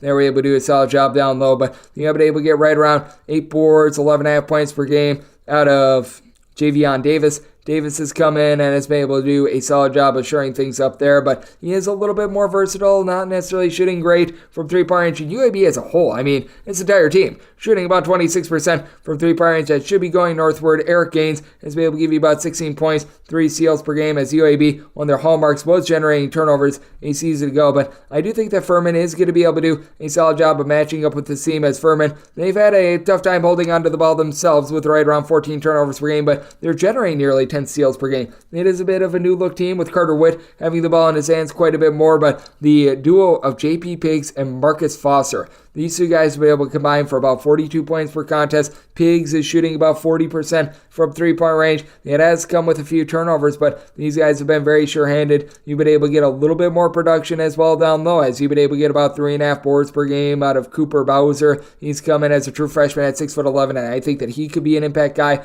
as the season goes along. Garrett Hine is a very good three-point shooter from a season ago that it's gone cold to begin the season, only shooting about 17-18% from three-point range, and there's no question about it. Furman's going to need to buff up on the defensive side of things. in their games against D1 competition. They have given up 76 plus points in every single one of them. This is an all gas, no break team, and for UAB, it's been very random for them, as in their 5 games thus far this year, they have scored 71 points, but that game went to overtime, 76, 66, 80, and 58. So it has been very up and down with this UAB team, and that's sort of what you get out of Andy Kennedy. When he had his first year at UAB during the 2020-21 season, it was very much a defense-oriented, low-scoring team. Last year, they were running it, gunning it, and just ripping it down your throat. I do think that this turns into an up-and-down game. Furman has just not been playing a lot of defense, but they've been able to do a tremendous job on offense, and I think that that'll keep them lively against a UAB team that I think is going to shoot better from three-point range moving forward, but certainly not to the standard that they were a season ago. So I'm going to be willing to take 5 or more with Furman, set my total 158.5, so take a look at the over and the points. 627, 628 on the betting board. It is Georgia State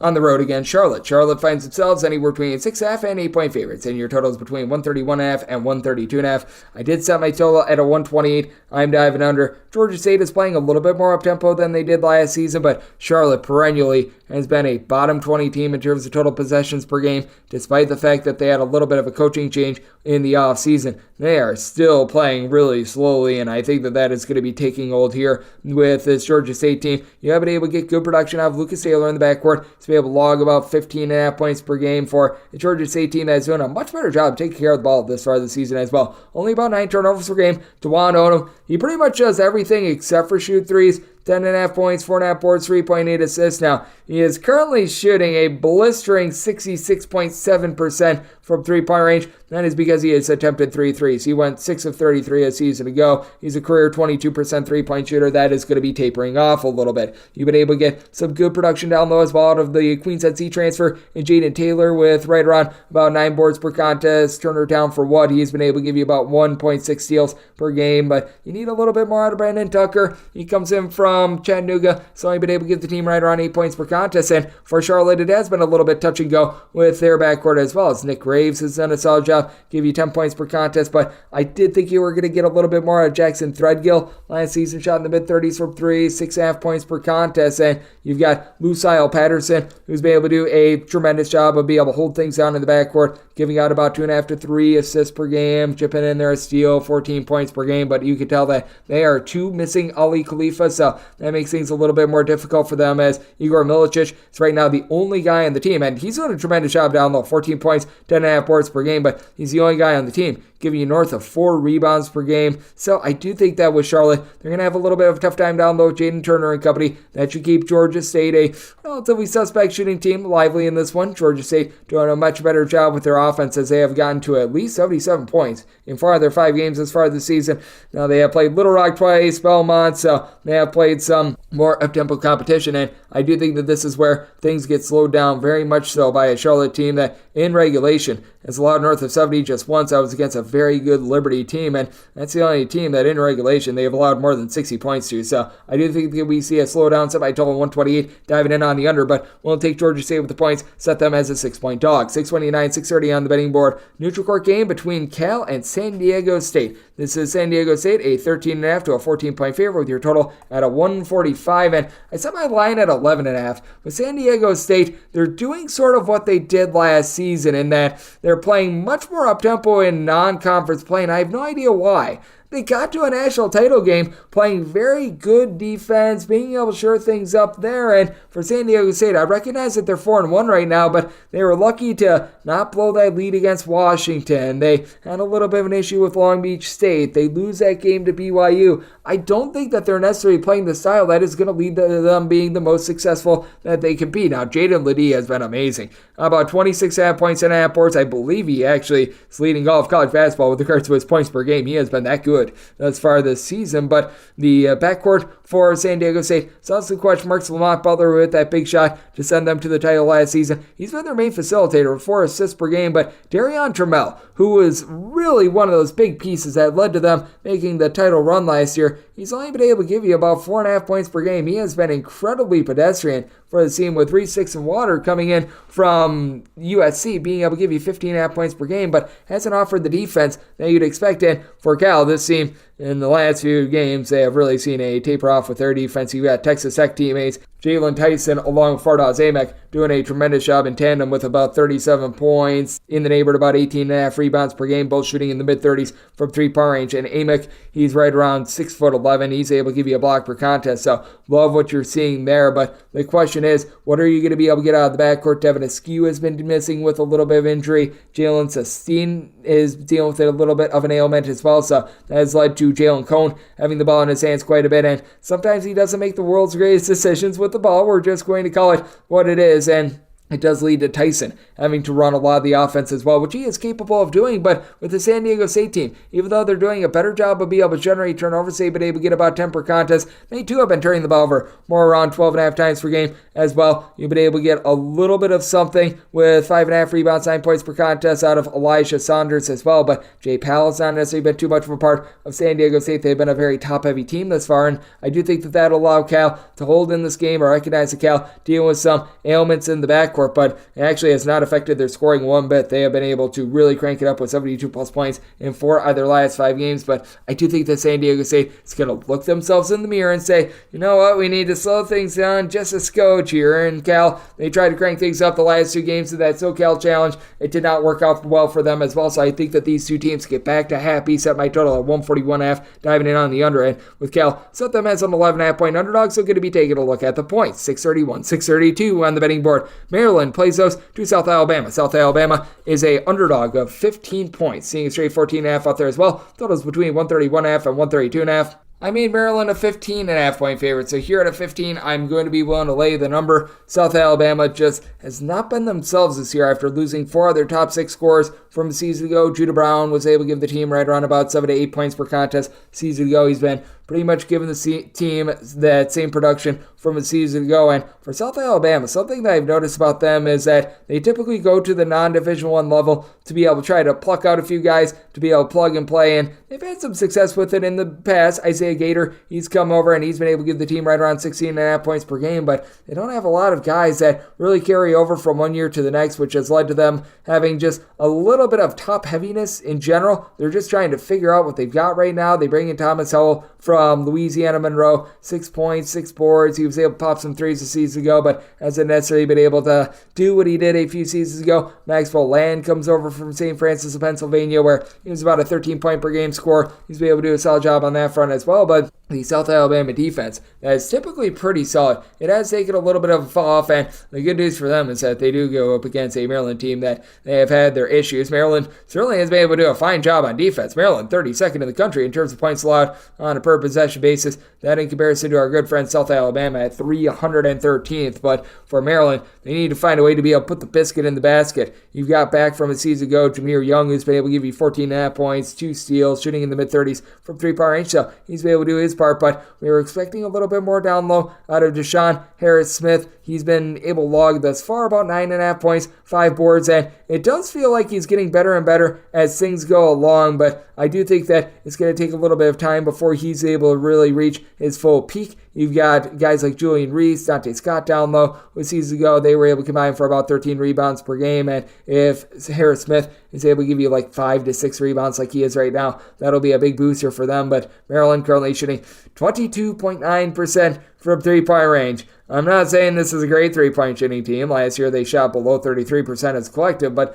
they are better than a 22.9% 3-point shooting team. We should see them crank it up. They could use a little bit more of the likes of Jordan Geronimo, Jahari Long, but I do think that they are going to be able to kick that up a little bit. And for South Alabama, they're just giving up points upon points, while Maryland still has been able to do a rock solid job on defense despite the fact that the offense has not been there. So this is a spot where I did set Maryland as a 15.5 point favorite. I'm going to be willing to lay the number, and I did set my total at 133.5. I do think that we see that positivity come through for Maryland here and then be able to put up a good number on a South Alabama team that has just really not been defending this year. So going to be taking a look at the over and Maryland laying the points. 633, 634 on the betting board. UTEP, it's a road face-off against Loyola Marymount. The amount is between a 3 to a 4.5 point underdog with your total 144 to 144.5, and with the amount, I did set them as a favorite of 5 points. I'm going to be willing to lay the number. The big key when you go up against UTEP is you have to take care of the ball. If you take care of the ball against UTEP, you're going to have a good night. If you don't, you're going to be in for a really bad night. And I do think that with Loyola Marymount having a point guard in Justice Hill,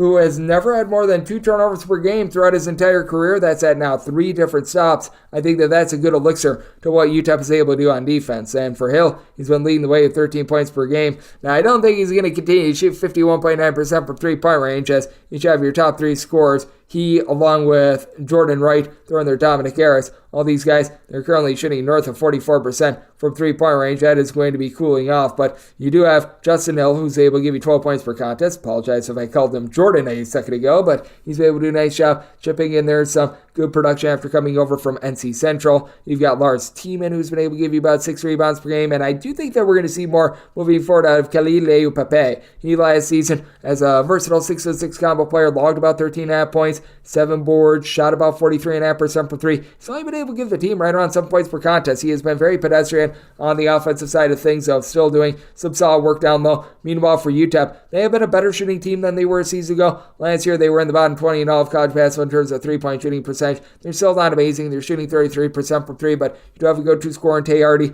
chipping in there 17 points, 4.5 assists, and each of your top 3 scorers. He, Otis Frazier III, Zid Boom Boom Powell, all giving you at least 2 steals per contest. And Calvin Solomon is also giving you 2 steals per game. This is a team that they really do swarm the ball, but in return, they don't necessarily get a lot of rebounding. You've been able to get right in the neighborhood of about 6.5 or so rebounds per game out of Kevin Kalu and Solomon. He stands right around 6'7". He's able to give you some boards as well, but that's about it. And I do think that the Mount going to be able to do a solid job with their size. And I do think that with Hill being able to protect the ball, it's a rough matchup for UTEP. So as a result, I did set the Mount as a 5-point favorite. We've seen Loyola Mount cranking up the tempo quite a bit more, and this is a UTEP team that they really do pride themselves on defense. I do think that things get slowed down a little bit more in this spot, so I did set my total at 141 as the Mount probably going to need to take a little bit more time to be able to take care of the ball. So taking a look at the under, and I'm going to be taking a look at Loyola Marymount, 635, 636 on the betting board. Dartmouth hits the road face-off against St. Louis. St. Louis is a favorite of 12 points, and your total between 147, seeing as high as 148.5, and with St. Louis, set them at an 11.5. So here at the 12, it is my minimum buy point on Dartmouth, and it has been a rough year for Dartmouth to say the least, but I do think that they're going to be able to look a little bit more sharp, as they took about a week and a half off, and now their schedule is really going to be cranking up. They had to play against UMass Lowell and Duke to begin the season, and those are 2 very tough opponents, and I do think that Dusan Neskovic is going to give a little bit of a matchup problem for the St. Louis team. Not necessarily going to give you a lot of rebounds at 6'7", 6'8", but he's capable of shooting threes. Dartmouth, they're currently shooting 17.5% from 3. It's a 3-game sample size.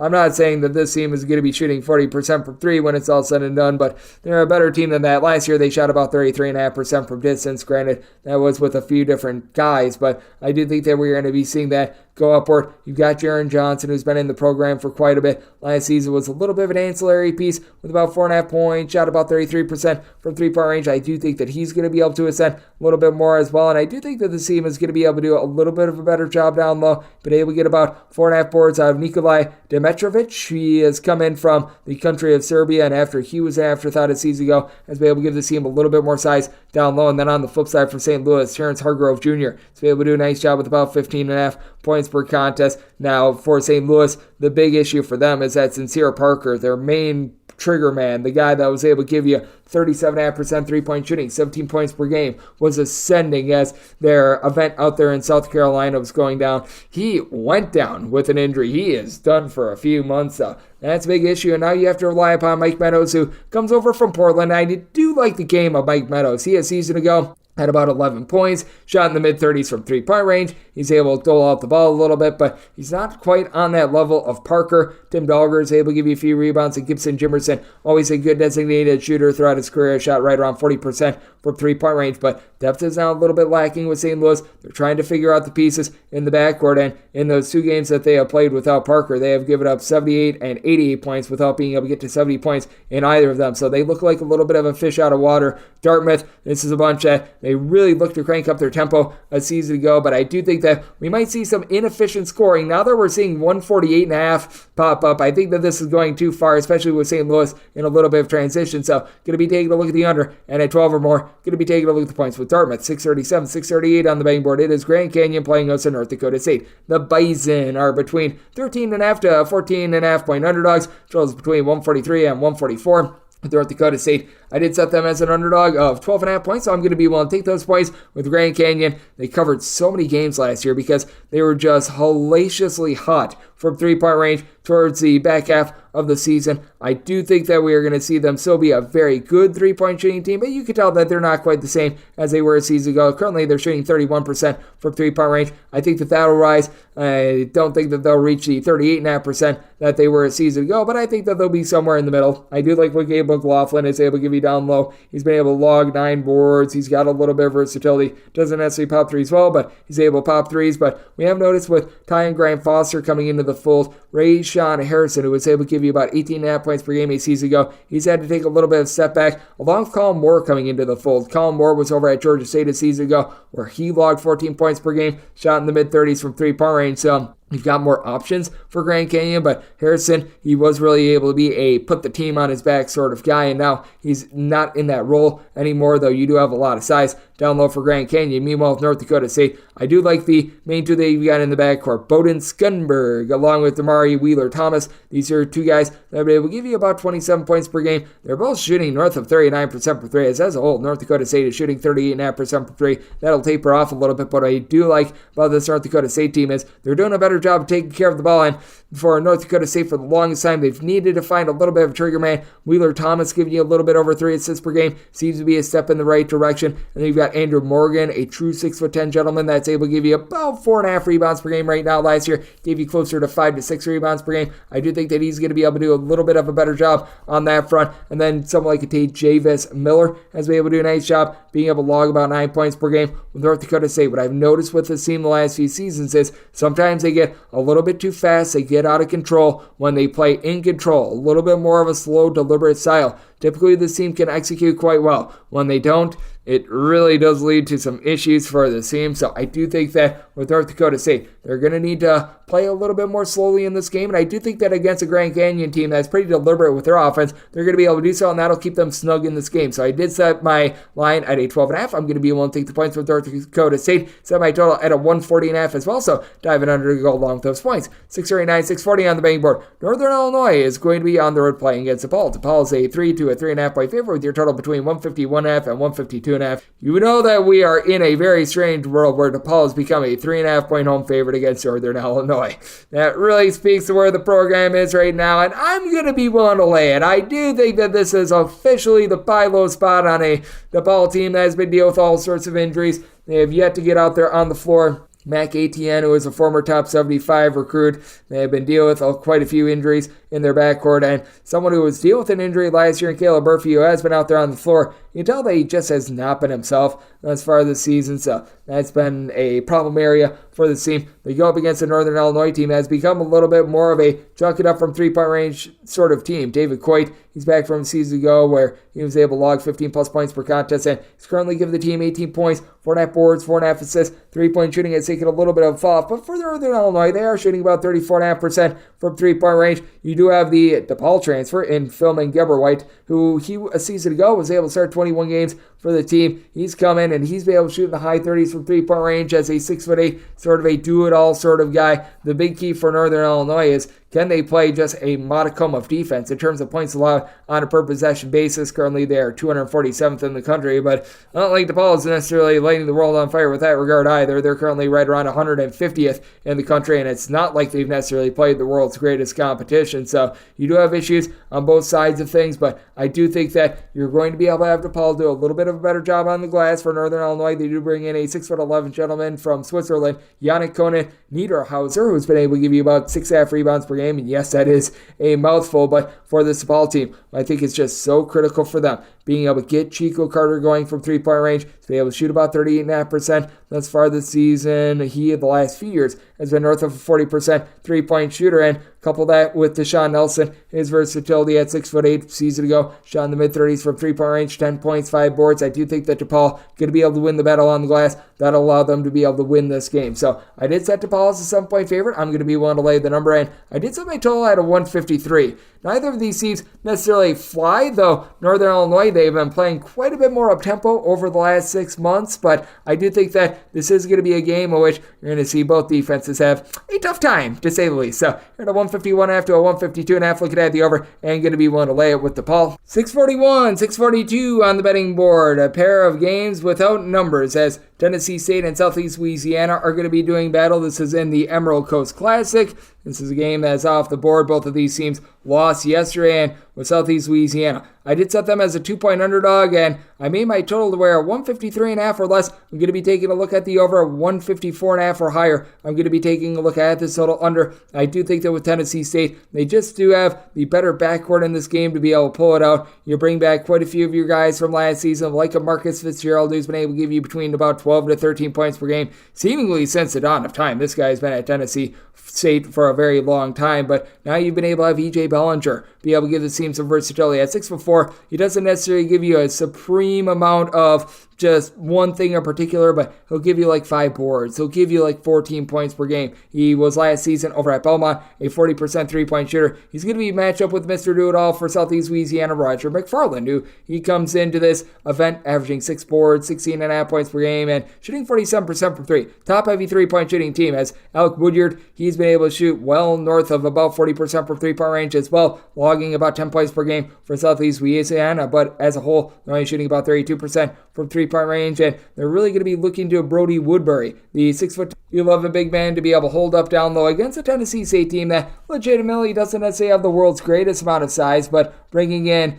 the transfer from Florida and Jason Thibodeau has been able to help out with that. He's able to give you 5 boards, a few blocks per contest, and then I like the overall versatility of Keenan Hodges, who was over at Eastern Illinois a season ago. He's able to chip in there a little bit over 10 points, 5.5 boards, multiple assists, so I do think that that's going to be tough for South Louisiana to be able to hang with. Though Southeast Louisiana, even though they don't necessarily have one true big man other than Woodbury, guys like Roscoe Eastmond does a good job of being able to dole out the ball. Nick Caldwell at 6'7", he's able to pop some threes as well. So both of these teams are interesting mid-majors with some good ability, but I do think that in the end, the veteran savviness of Marcus Fitzgerald coupled with Christian Brown going to be able to win out for Tennessee State. I'm willing to lay up to 1.5 for them, 2.5 for more, taking the points for Southeast Louisiana, and 153.5 for less. Taking a look at the over, 154.5 for higher. Taking a look at the under, 643, 644 on the betting board. This is also a part of the Emerald Coast Classic, as you've got Mercer going up against Western Michigan, and this is a game that is presently off the board, but with Western Michigan,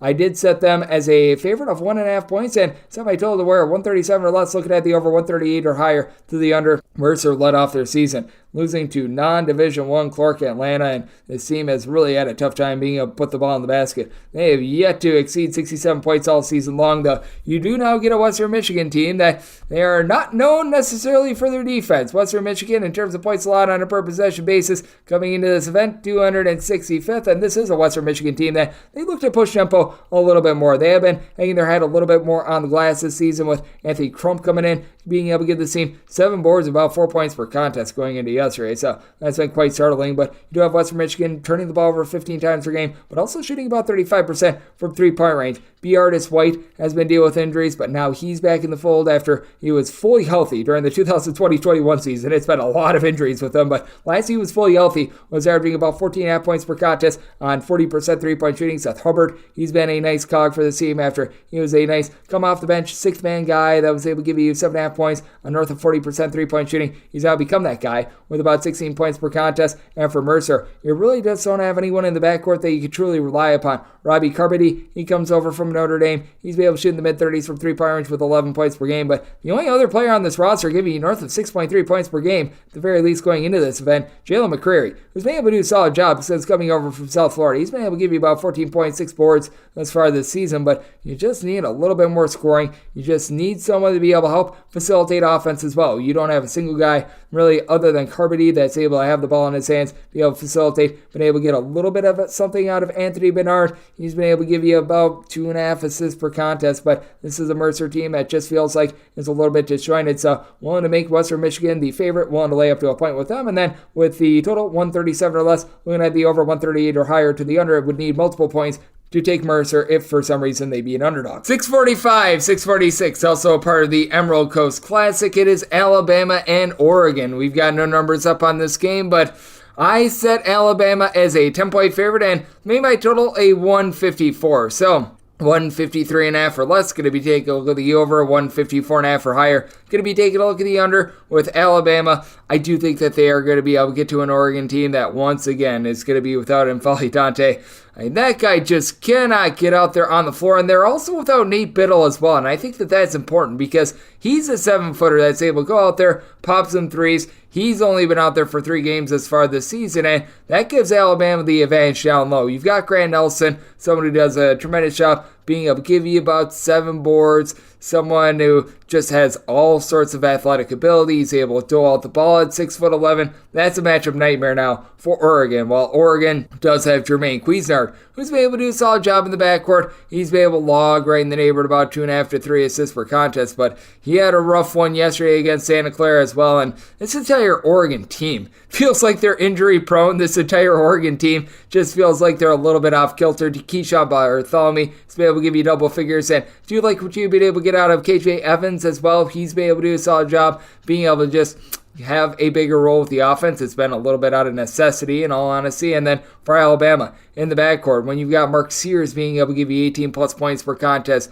when you're able to get good production out of Aaron Estrada as well, just all these guys working in tandem, this team is able to go right around 9 or 10 deep. It is very hard to guard in Alabama. One of the most up-tempo teams in all of college basketball in Oregon. They've been looking to run it and gut it a little bit more as well. They've scored at least 75 points in now 3 out of their last 4 games and 4 out of their last 5 with what happened yesterday. So I did make Alabama a 10-point favorite, one to lay up to 9.5 with them, and need at least 10.5 to take the points with Oregon, and then a 153.5 or less, taking a look at the over, 154.5 or higher, taking a look at the under, 647, 648 on the betting board. It is Santa Clara and Ohio State doing battle out there in the Emerald Coast Classic. No numbers up on this game, but I did set the Ohio State University as a 6.5-point favorite. I'm going to be willing to lay up to 6 with them. 7 or more going to be taking a look at the points with Santa Clara. Santa Clara should be trying to petition to be able to get into the Pac-12 right now, which that'll make them the Pac-3 after this year. But, I mean, hey, they've already got 2 wins over Pac-12 teams, and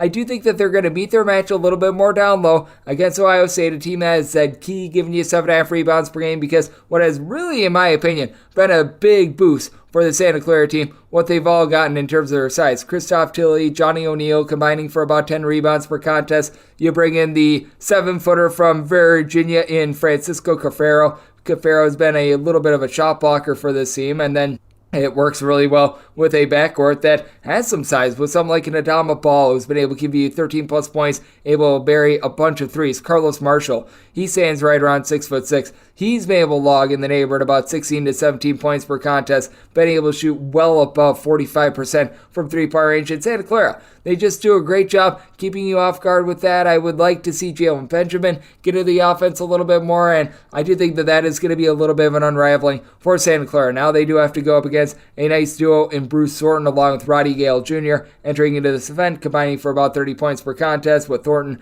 being a good three-point shooter at 38%. Both of these guys giving you 4+ assists per contest. Would like to see a little bit more of Dale Bonner. He had 9 points yesterday. Feels like he's becoming a little bit of a designated three-point shooter for this team, and adding in their Jamison battle means that Ohio State is going to be able to battle down low, and I think that they've got the better backcourt to be able to get this one done. One to lay up to 6 with Ohio State, 7 or more taking the points with Santa Clara, and then 146 or less taking a look at the over, 147 or higher to the under. Now we get out to the Bahamas, 649, 650 on the betting board. It is UMKC going up against Brown.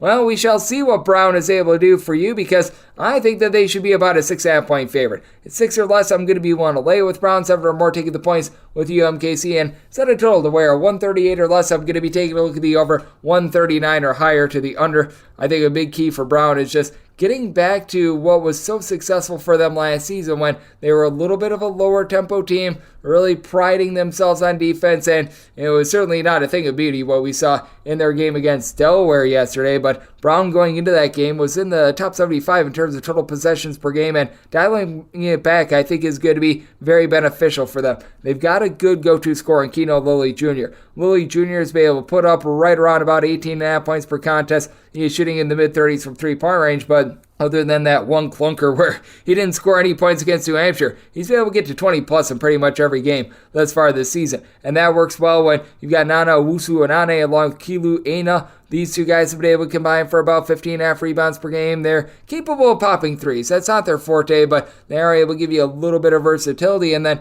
on the flip side for UMKC, this team always looks to make things very muddy and just gross under Marvin Menzies. You've got Anderson Kopp, who he's coming off of injury last season where he had just 4 games played 2 seasons ago, was a 42% three-point shooter, and he is a versatile player. At 6'6", he's able to parry right around 40% of his threes thus far this season. He's been able to log a double-figure amount of points, but it's all about what you're able to get around him, because for some reason, you've had Allen, David, and Becca Jr. just see a big, giant reduction in his minutes after last year. This guy was great. He had 9.5 points, 7.5 boards. Now they've been limiting him to like 15 minutes per game. I am not sure what they're doing, but it's led to the team having nobody really registering north of 5 rebounds per game. You've got Christian Coruscant along RT Stapleton. They're a pair of okay backcourt pieces, but you would like to see them have a little bit more help around them, as there's just not a lot of facilitation in general. It's become a situation where Kopp has had to become the main facilitator for this team, so I do think that UMKC could have a rough go of it. They're averaging about 13.5 turnovers per game as a not very up-tempo team. They don't have a lot of three-point shooting, and I do think that Brown gets right in this one. I'm going to be willing to lay up to 6 with Brown, 7 or more. Take the points with the UMKC, and with regards to the total, 138 or less, looking at the over, 139 or higher to the under. 651, 652 on the betting board. It is Middle Tennessee, and they play against Ohio. Once again, no numbers up on this game, but I did set Ohio as a 5-point favorite. Willing to lay up to 4.5 with them. 5.5 or more. Taking a look at Middle Tennessee, and total of 135 for me, 134.5 or less. Taking a look at the over, 135.5 or higher. Going to be taking a look at the under. This is just a Middle Tennessee team I think came into the year overvalued, because with Middle Tennessee, they lost a lot of his heart and soul defensive pieces from a season ago, and it's now been all about Cameron Weston and Elias King in the backcourt, and certainly the King has been able to do a solid job with about 5 boards, shooting just below 40% from three-point range as a 6'8", little bit of a do-it-all player. And Cameron Weston, he is able to give you a few assists per game, but now he's dealing with a little bit of an injury. He either went out very early or didn't play at all against UIC, so that's a big issue for this team. That leaves you with Jared Coleman-Jones to be able to man things down low. He was limited a little bit in that game against UIC. He had just 4 rebounds, and right now for Middle Tennessee, they're shooting as a collective about 30% from 3, and not during the turnovers that they did a season ago, going up against an Ohio bunch that they've got a nice point guard in Jalen Hunter who's doing it all for this team. Right around about 14 to 15 points per contest, 6 boards, dishing out 5.5 assists per game. 3-point shooting has not necessarily been there, but you've got the AJs, AJ Brown, AJ Clayton, both coming into this event shooting north of 40% from 3-point range with a combined 26 points between the two of them. You bring in Sharif Mitchell, began his career at Creighton. He's been able to give this backcourt a little bit of nice pop as well, along with about 3 assists per game. I really like the way that this Ohio team is able to just develop offense, and you've got some size down low with Gabe Witznitzer, who's been able to give you about 4 or 5 rebounds per game coming in from Louisville as well. This is not a supreme team down low. And Middle Tennessee, the one thing they have been able to do is slow games down quite a bit, but with this Middle Tennessee team, they just have absolutely no offense. They scored 40 points in their game yesterday against D1 competition. They have gotten past the 67-point plateau once, so I do think that this is going to be a little bit of a grind-em-out game. It's an Ohio team that certainly has had a little bit of issue with regards to their defense last few seasons, but I think the Middle Tennessee offensive woes are even bigger. So, one to lay up to 4.5 with Ohio, 5.5 or more. Taking a look at Middle Tennessee, and then 134.5 or less. Looking at the over 135.5 or higher. Going to be diving in on the under. 653, 654 on the betting board. It is UNC Greensboro, and they are going to be playing against Delaware. No numbers currently up on this game, but I did set Greensboro as a 6.5-point favorite. Willing to lay up to 6 with them, 7 or more. Take the points with Delaware, and then set my total at 138.5. 138 or less. Looking at the over 139 or higher to the under.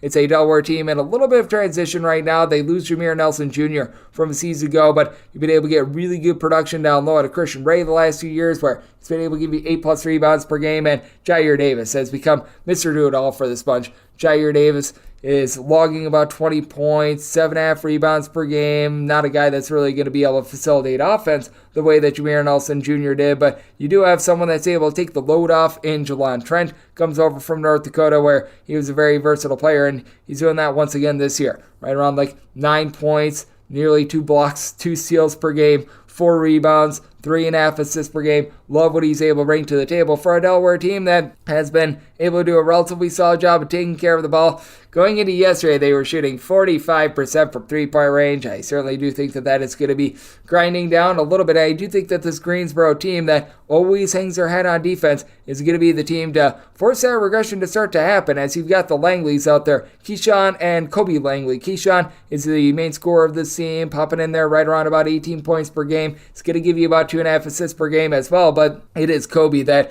really does the dirty work for this team. He's only averaging about 6.5 points per game, but he doles out north of 6.5 assists per game. He'll generate about a steal and a half per contest. He'll grab a few rebounds. Love what he does for this team. You could use a little bit more help outside of the main Langley, Keyshawn Langley, along with Mikael Brown-Jones, who's been very solid as a scorer in his own right around 19.7 boards per contest. But past that, you really don't have anyone else that gives you north of 8 points per game. But I think that Mr. Caesar, who they named a palace after him, Tim Caesar, he's been able to do a relatively solid job helping the team out on the glass. Comes in from Utah Valley. He's been able to log about 3.5, 4 rebounds per game. I think that he could be someone that is relied upon down low. And for UNC Greensboro, as a collective, they're turning the ball over less than 10 times per contest, shooting north of 36% from three, all while playing really good defense. I think that is going to be a big-time problem for the Delaware team. 6 or less willing to lay with Greensboro, 7 or more taking the points with Delaware, and then 138 or less looking at the over, 139 or higher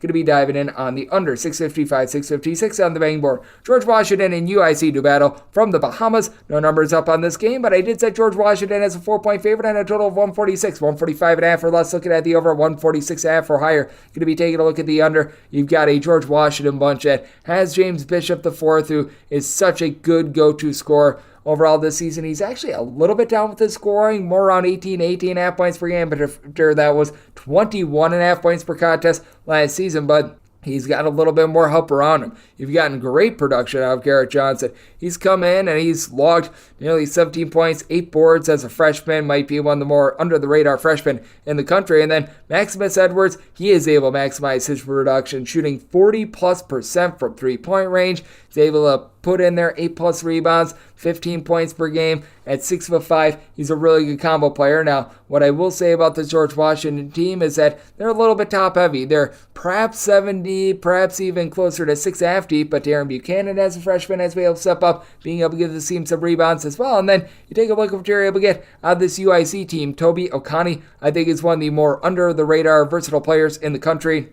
At 6'8", he's able to shoot a very high clip from three-point range. Last year, that was more like 30%. He's been able to send that thus far this season to north of 40%, putting in there about 8.5 rebounds. He'll give you multiple assists, about 14 to 15 points per game as well. And then on top of that, you've got Isaiah Rivera. He comes in from Colorado State, where over at Colorado State last season, he did a very good job of lighting it up from three. Career 42% three-point shooter. He had 8.5 points, right around 2 assists, 4 boards per contest. Season ago, he just fits really well into this offense, and I feel like these two teams are very similar in some ways. Both of these teams are looking to improve on the defensive side of things. Both of these teams have some do-it-all versatile guys, and both of these teams are right around about 7 or so deep, but I do think that George Washington, having a little bit of a better go-to scorer in James Bishop, is going to be the difference here. So 1 to lay up to 3.5 for George Washington, 4.5 for more. Taking a look at UIC, and then 145.5 or less looking at the over, 146.5 or higher. Going to be diving in on the under. 657, 658 on the betting board. UT Rio Grande Valley and Arkansas State do battle from Palm Desert, California. No numbers up on this game, but I said Arkansas State as a 9-point favorite. I made by a total 163. So 162.5 or less. Looking at the over, 163.5 or higher. I'm going to be diving in on the under. These are two teams that are running it, gunning it, and ripping it down your throat. With Arkansas State going into this event, in terms of total possessions per game, they were certainly a top 50 team in all of college basketball. And for UT Rio Grande Valley, this is a team that they really look to crank up the tempo as well. They entered into this event number 9 in all of college basketball in terms of total possessions per game. So I do not think we're going to be getting a whole heck of a lot of stops on defense. And the reason why I did set Arkansas State as such a big favorite as well is that you just really don't have that go-to guy this season for Rio Grande Valley like you did a season ago. Last year, you were able to have just massive production in general, 20.5 points or so out of Justin Johnson. You do still have a little bit of rebounding with Dallin Williams coming back from last season where he had 6.5 rebounds per game, picking up right where he left off a season ago. But for UT Rio Grande Valley, this is really not a good shooting team in general. They went 1 of 12 from distance yesterday, so that was obviously a little bit of an issue. Now, I do like what Aaron Freeman has been able to do for this team. 12 points, 7 boards. Not a guy that's going to get versatile or anything like that, but he is able to give you a little bit of something down low. But for Arkansas State, despite the fact that they're currently without Mikel Mitchell, you've got a nice scoring tandem in Taron Todd along with Freddie Hicks Jr. Both of these guys been able to combine for in the neighborhood of about 33 to 34 points per contest. Hicks is shooting in the high 30s from three-point range. You got DeAndre Dominguez, who's been able to chip in there along those lines, about 14 points per game. Last year, he was able to shoot 39% from three as a 6'9" combo player over at UMass. And you do have some of the same guys that we have seen in past years for this backcourt, like a Caleb Fields, who's been able to log about 9 points per game. Avery Phelps has become a little bit of an afterthought, but Darren Ford, like what he's able to bring to the table. He comes in from Arkansas, has been a mid-30s three-point shooter that's giving you a few assists, giving you a few rebounds. So I do think that UT Rio Grande Valley's backcourt is deplorable, and I think that they're going to have a tough time in this one. One to lay up to 8.5 with Arkansas State, 9.5 or more, taking the points from Grand Valley, and then 162.5 or less. Looking at the over, 163.5 or higher to the under. This is the last game on the normal Las Vegas betting board before we hit the extra games. 659, 660 on the betting board. It is Hawaii and San Diego doing battle. No numbers up on this game, but with San Diego, set them as a 9.5 point underdog. Need at least 10 to be able to take a shot on them. 9 or less, I'm going to be one to lay it with the Hawaii Rainbow Warriors. And with the Warriors, I do like the fact that they always do a solid job with their defense. They had a little bit of a harebrained game to begin the season against Niagara. They have gotten back to their identity, holding each other last two opponents to less than 63 points. And for Hawaii, you do have to like what you've got in terms of versatility from Justin McCoy.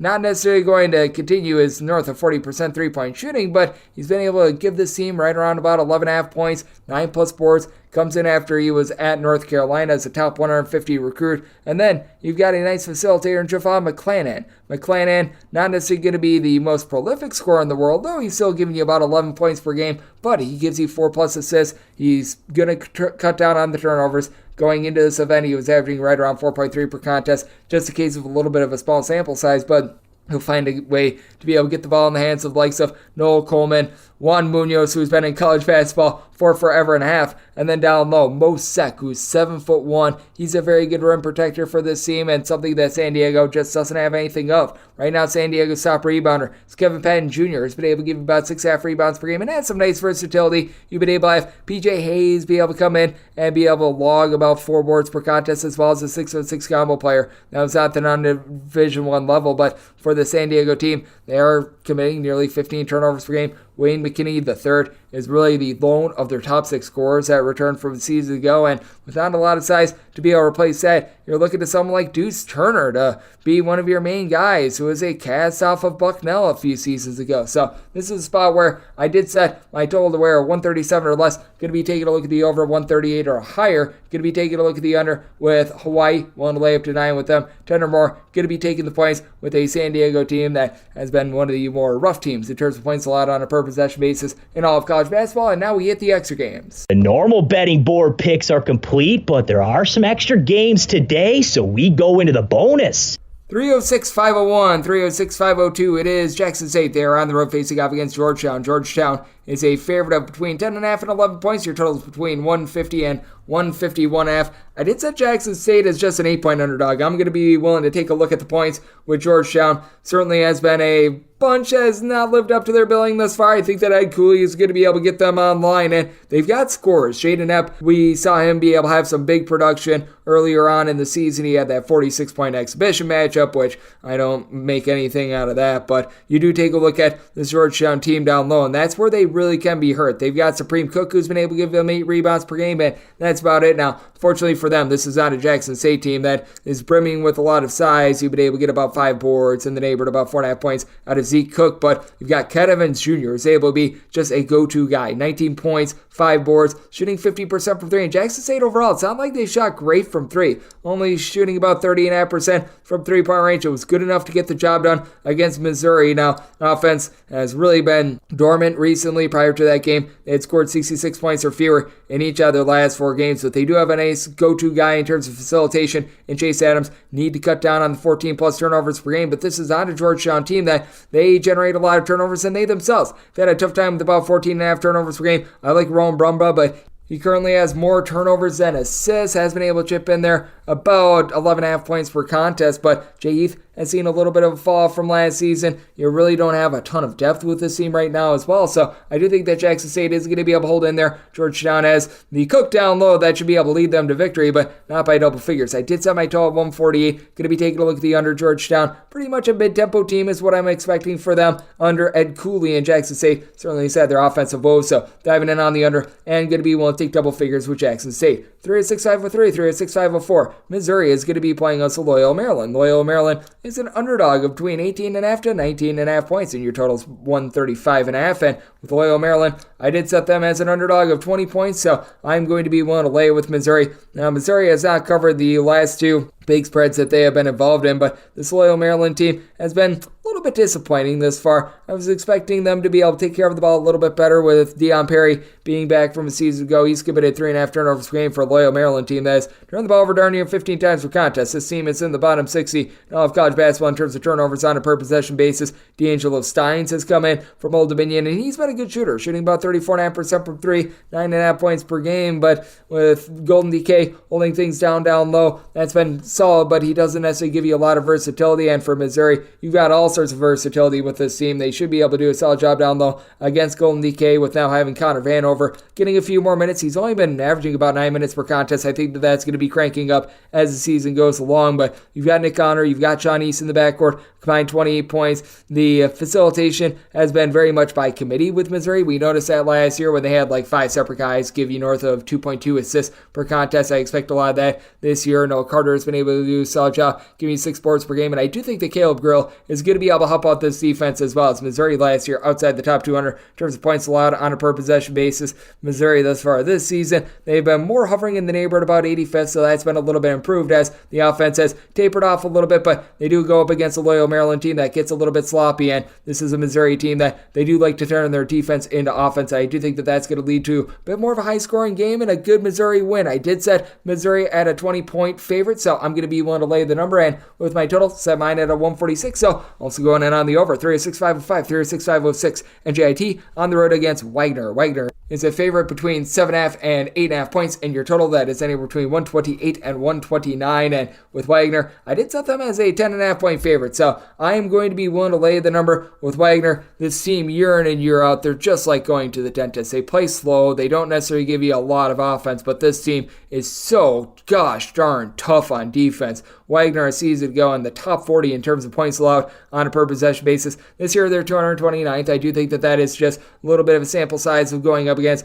very good competition, and with this NJIT team, it's a new coaching regime taking over, and well, their defense has been very optional at 327th in the country, and I do think that Wagner is going to be able to get back on track with their defense because this is an NJIT team, deal with a whole bunch of moving parts. You bring in Elijah Buchanan, he comes over with the interim coaching regime of Manhattan a season ago. He's been able to do an okay job with about 6.5 points, 4.5 boards, but Adam S. right now leads the team in points and rebounds with 12 points, 5.5 boards. He is shooting about 42% from 3 and been able to get 46% 3-point shooting out. Tariq Francis as well. He's coming as a true freshman. He's been a little bit of an impact guy, but you really don't have a ton down low with this team. You've got a bunch on the flip side in Wagner that should be able to do a good job of being able to control the glass, as Tajai Kelton, who's come in from not being at the Division I level a season ago. He's been able to give you about 6.5 rebounds per game. With this Wagner bunch of your top 6 scorers, 5 of them are generating at least a steal per game, and I do think that Rob Taylor II is going to be able to have a little bit of an ascension as well. Last year, he had about 6.5 points, 4 boards. He's putting up similar numbers this season, but I do think that at 6'7", 220, he's going to be able to control things down low. And then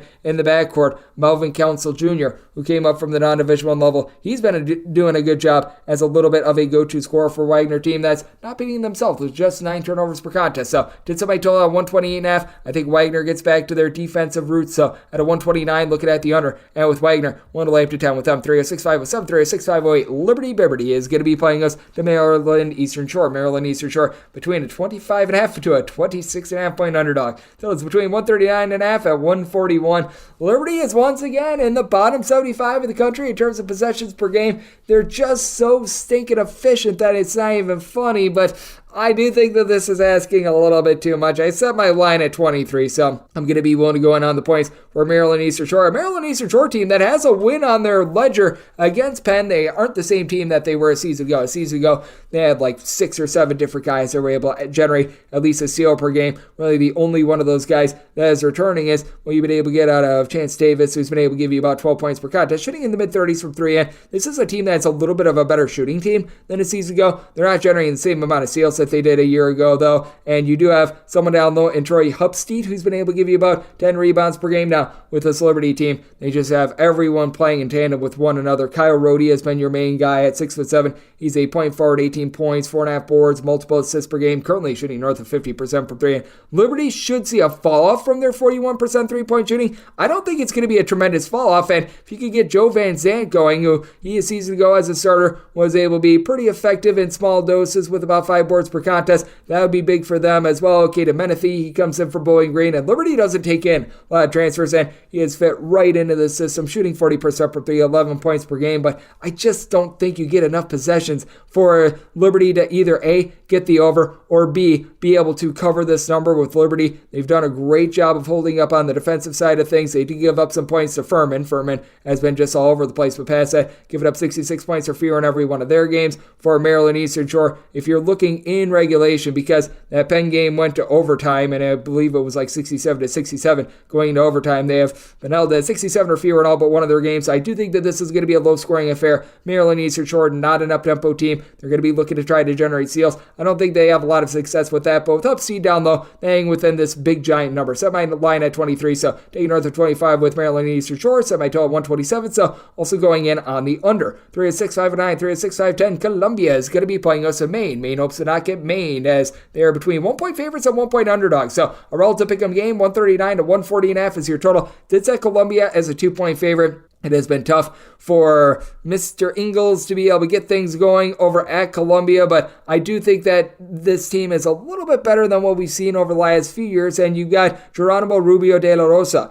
who's a good pass first point guard, who's able to give you about 12.5 points. He's chipping in there 2.5 assists per contest. He loves the stat sheet in so many different ways. And then a former top 3 recruit in Blair Thomason seems to be coming into his own. He's been able to log about 5 boards, 10 points per game. And at 6'8", he's shooting in the mid-30s from 3-point range. Jaden Cooper has been able to take the load off of Mr. De La Rosa, as well as he's been able to give out right around 2.5 assists per contest after being an afterthought last few seasons. They go up against a Maine team that does a very good job of being able to generate turnovers. Kellen Tynes led all of college basketball in terms of steals per game a season ago, and each of your top 5 scorers are generating at least 1.1 steals per game. That includes one of their big men in Peter Filipovsky, who's been able to give you 12.5 points, 5 boards per game. And for Maine, they do take care of the ball, so they do win the turnover battle night in and night out with about 11 turnovers per game. This is a little bit of a suspect shooting team, shooting about 31.5% for distance. A guy that has really been able to heat up is Jashante Wright McLeish, who's been able to shoot north of 50% from 3 thus far this season, but he's a career 33% three-point shooter. Think that there's going to be a little bit of a fall off there, and for Maine, not necessarily a lot of size down low. Gotten about 5.5 boards out of Kristen's Firebergs, but I do think that with Columbia having quite a bit of size down low, you've been able to have the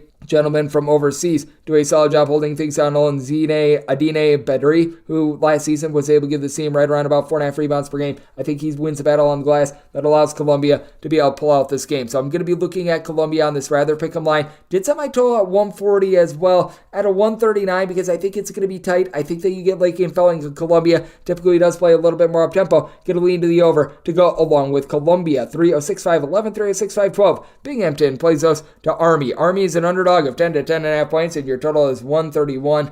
I think Binghamton should be able to win this game, but I just can't get with them being able to win by double figures. I'm going to be willing to take the 10 to 10.5 with Army, and it has been a rough go of it for Army, to say the least. They lose darn near their entire team from a season ago. Sans Charlie Peterson, great name, who was able to give the team a season ago right around 9.5 points, 5 boards per contest, but I do think that this is just a little bit too lofty for a Binghamton team, that they are really relying upon that backcourt, and they just don't have a ton down low. If they had a little bit more in the post, I probably would be willing to lay this number, but it has been the Do It All show from Samir Torrance, who has been coming over from Syracuse and doing it all with about 8.5 points, 6 boards, 6 assists. He's been able to play alongside Timu Chenery in the backcourt, who's been able to log about 11.5 points per contest. And to the credit of Torrance, he does a good job of taking good shots. He's shooting in the mid-30s from three-point range. Binghamton, though, they're not necessarily an up-tempo team, and they are committing about 13 turnovers per game. Would like to see Armand Harid, the transfer from Canisius, be able to upgrade a little bit more from his 7.5 points per contest. It is a team that overall shoots about 31% from three-point range. Now, Army, you've got to expect their shooting numbers to improve a little bit. They're shooting about 27.5% from three and 35.2% from the floor. This is an inefficient team. There's no question about it, but I do think that you're going to be able to get a little bit more moving forward. Jared Cross, a senior who has seen a few starts throughout his career, a career mid-30s three-point shooter, and then you've been able to get about 12 points per contest in the backcourt out of Ryan Curry, who as a true freshman has been able to elevate this team a little bit with his 39.5% three-point shooting. Army has become one of these slowest teams in all of college basketball, and yet has yet to break the 64-point plateau. Meanwhile, for Binghamton, they have been all over the place themselves, as they have went and scored in their last 5 games 60, 104, 63, 82, and 75. So I do think that this is going to be a die-down game a little bit more. I did set my total at a 131. I think we've got a little bit too low with this total. I do think that Army is going to emerge a little bit more. So taking a look at the over and taking a look at 10 plus with Army. 306-513, 306-514. From the Palestra, it is Monmouth against Lafayette. Lafayette is an underdog of between 3.5 and 4 points, and your total on this game, it is 137.5. I set Monmouth as a 2-point favorite. Lafayette did not win yesterday, but they themselves had a big-time game, and a lot of people are going to react to what Monmouth was able to do, and they were able to get the win, and Lafayette did not, but a 2-point loss in the Palestra against Penn is nothing to be ashamed of, and we saw the coming of age of Justin Vandebon, a 7-footer that I've been calling lazy on this podcast. He went out and he had 28 points and 7 rebounds. That's what you need to see if you're Lafayette. For Lafayette, they also do have a guy from last season in Kyle Jenkins that returns after he was one of their heart and soul pieces with about 9.5 points per contest. And it's a Lafayette team that they play a very deliberately slow, grimy style. You've got a lot of guys just playing in tandem with one another. Eric Sunderberg, he's been in the program for quite a bit, has been an afterthought the last few years. He's risen up. He's shooting north of 40% per three-point range, able to give the team 10 points per contest. And right now, you've got a Monmouth team that is just shooting above their skis. After yesterday, they're shooting about 42% from three-point range, and they're a much improved team from what they were a season ago. But a season ago, they were in the bottom 20 in the country in terms of points scored on a per-possession basis, and they were a bottom 10 team in terms of three-point shooting percentage. Now, Xander Rice coming into the fold, that has helped big time. He's been able to shoot in the high 30s from three-point range. He is logging well above 22 points per contest, and I do like the game of Jack Collins as well. Collins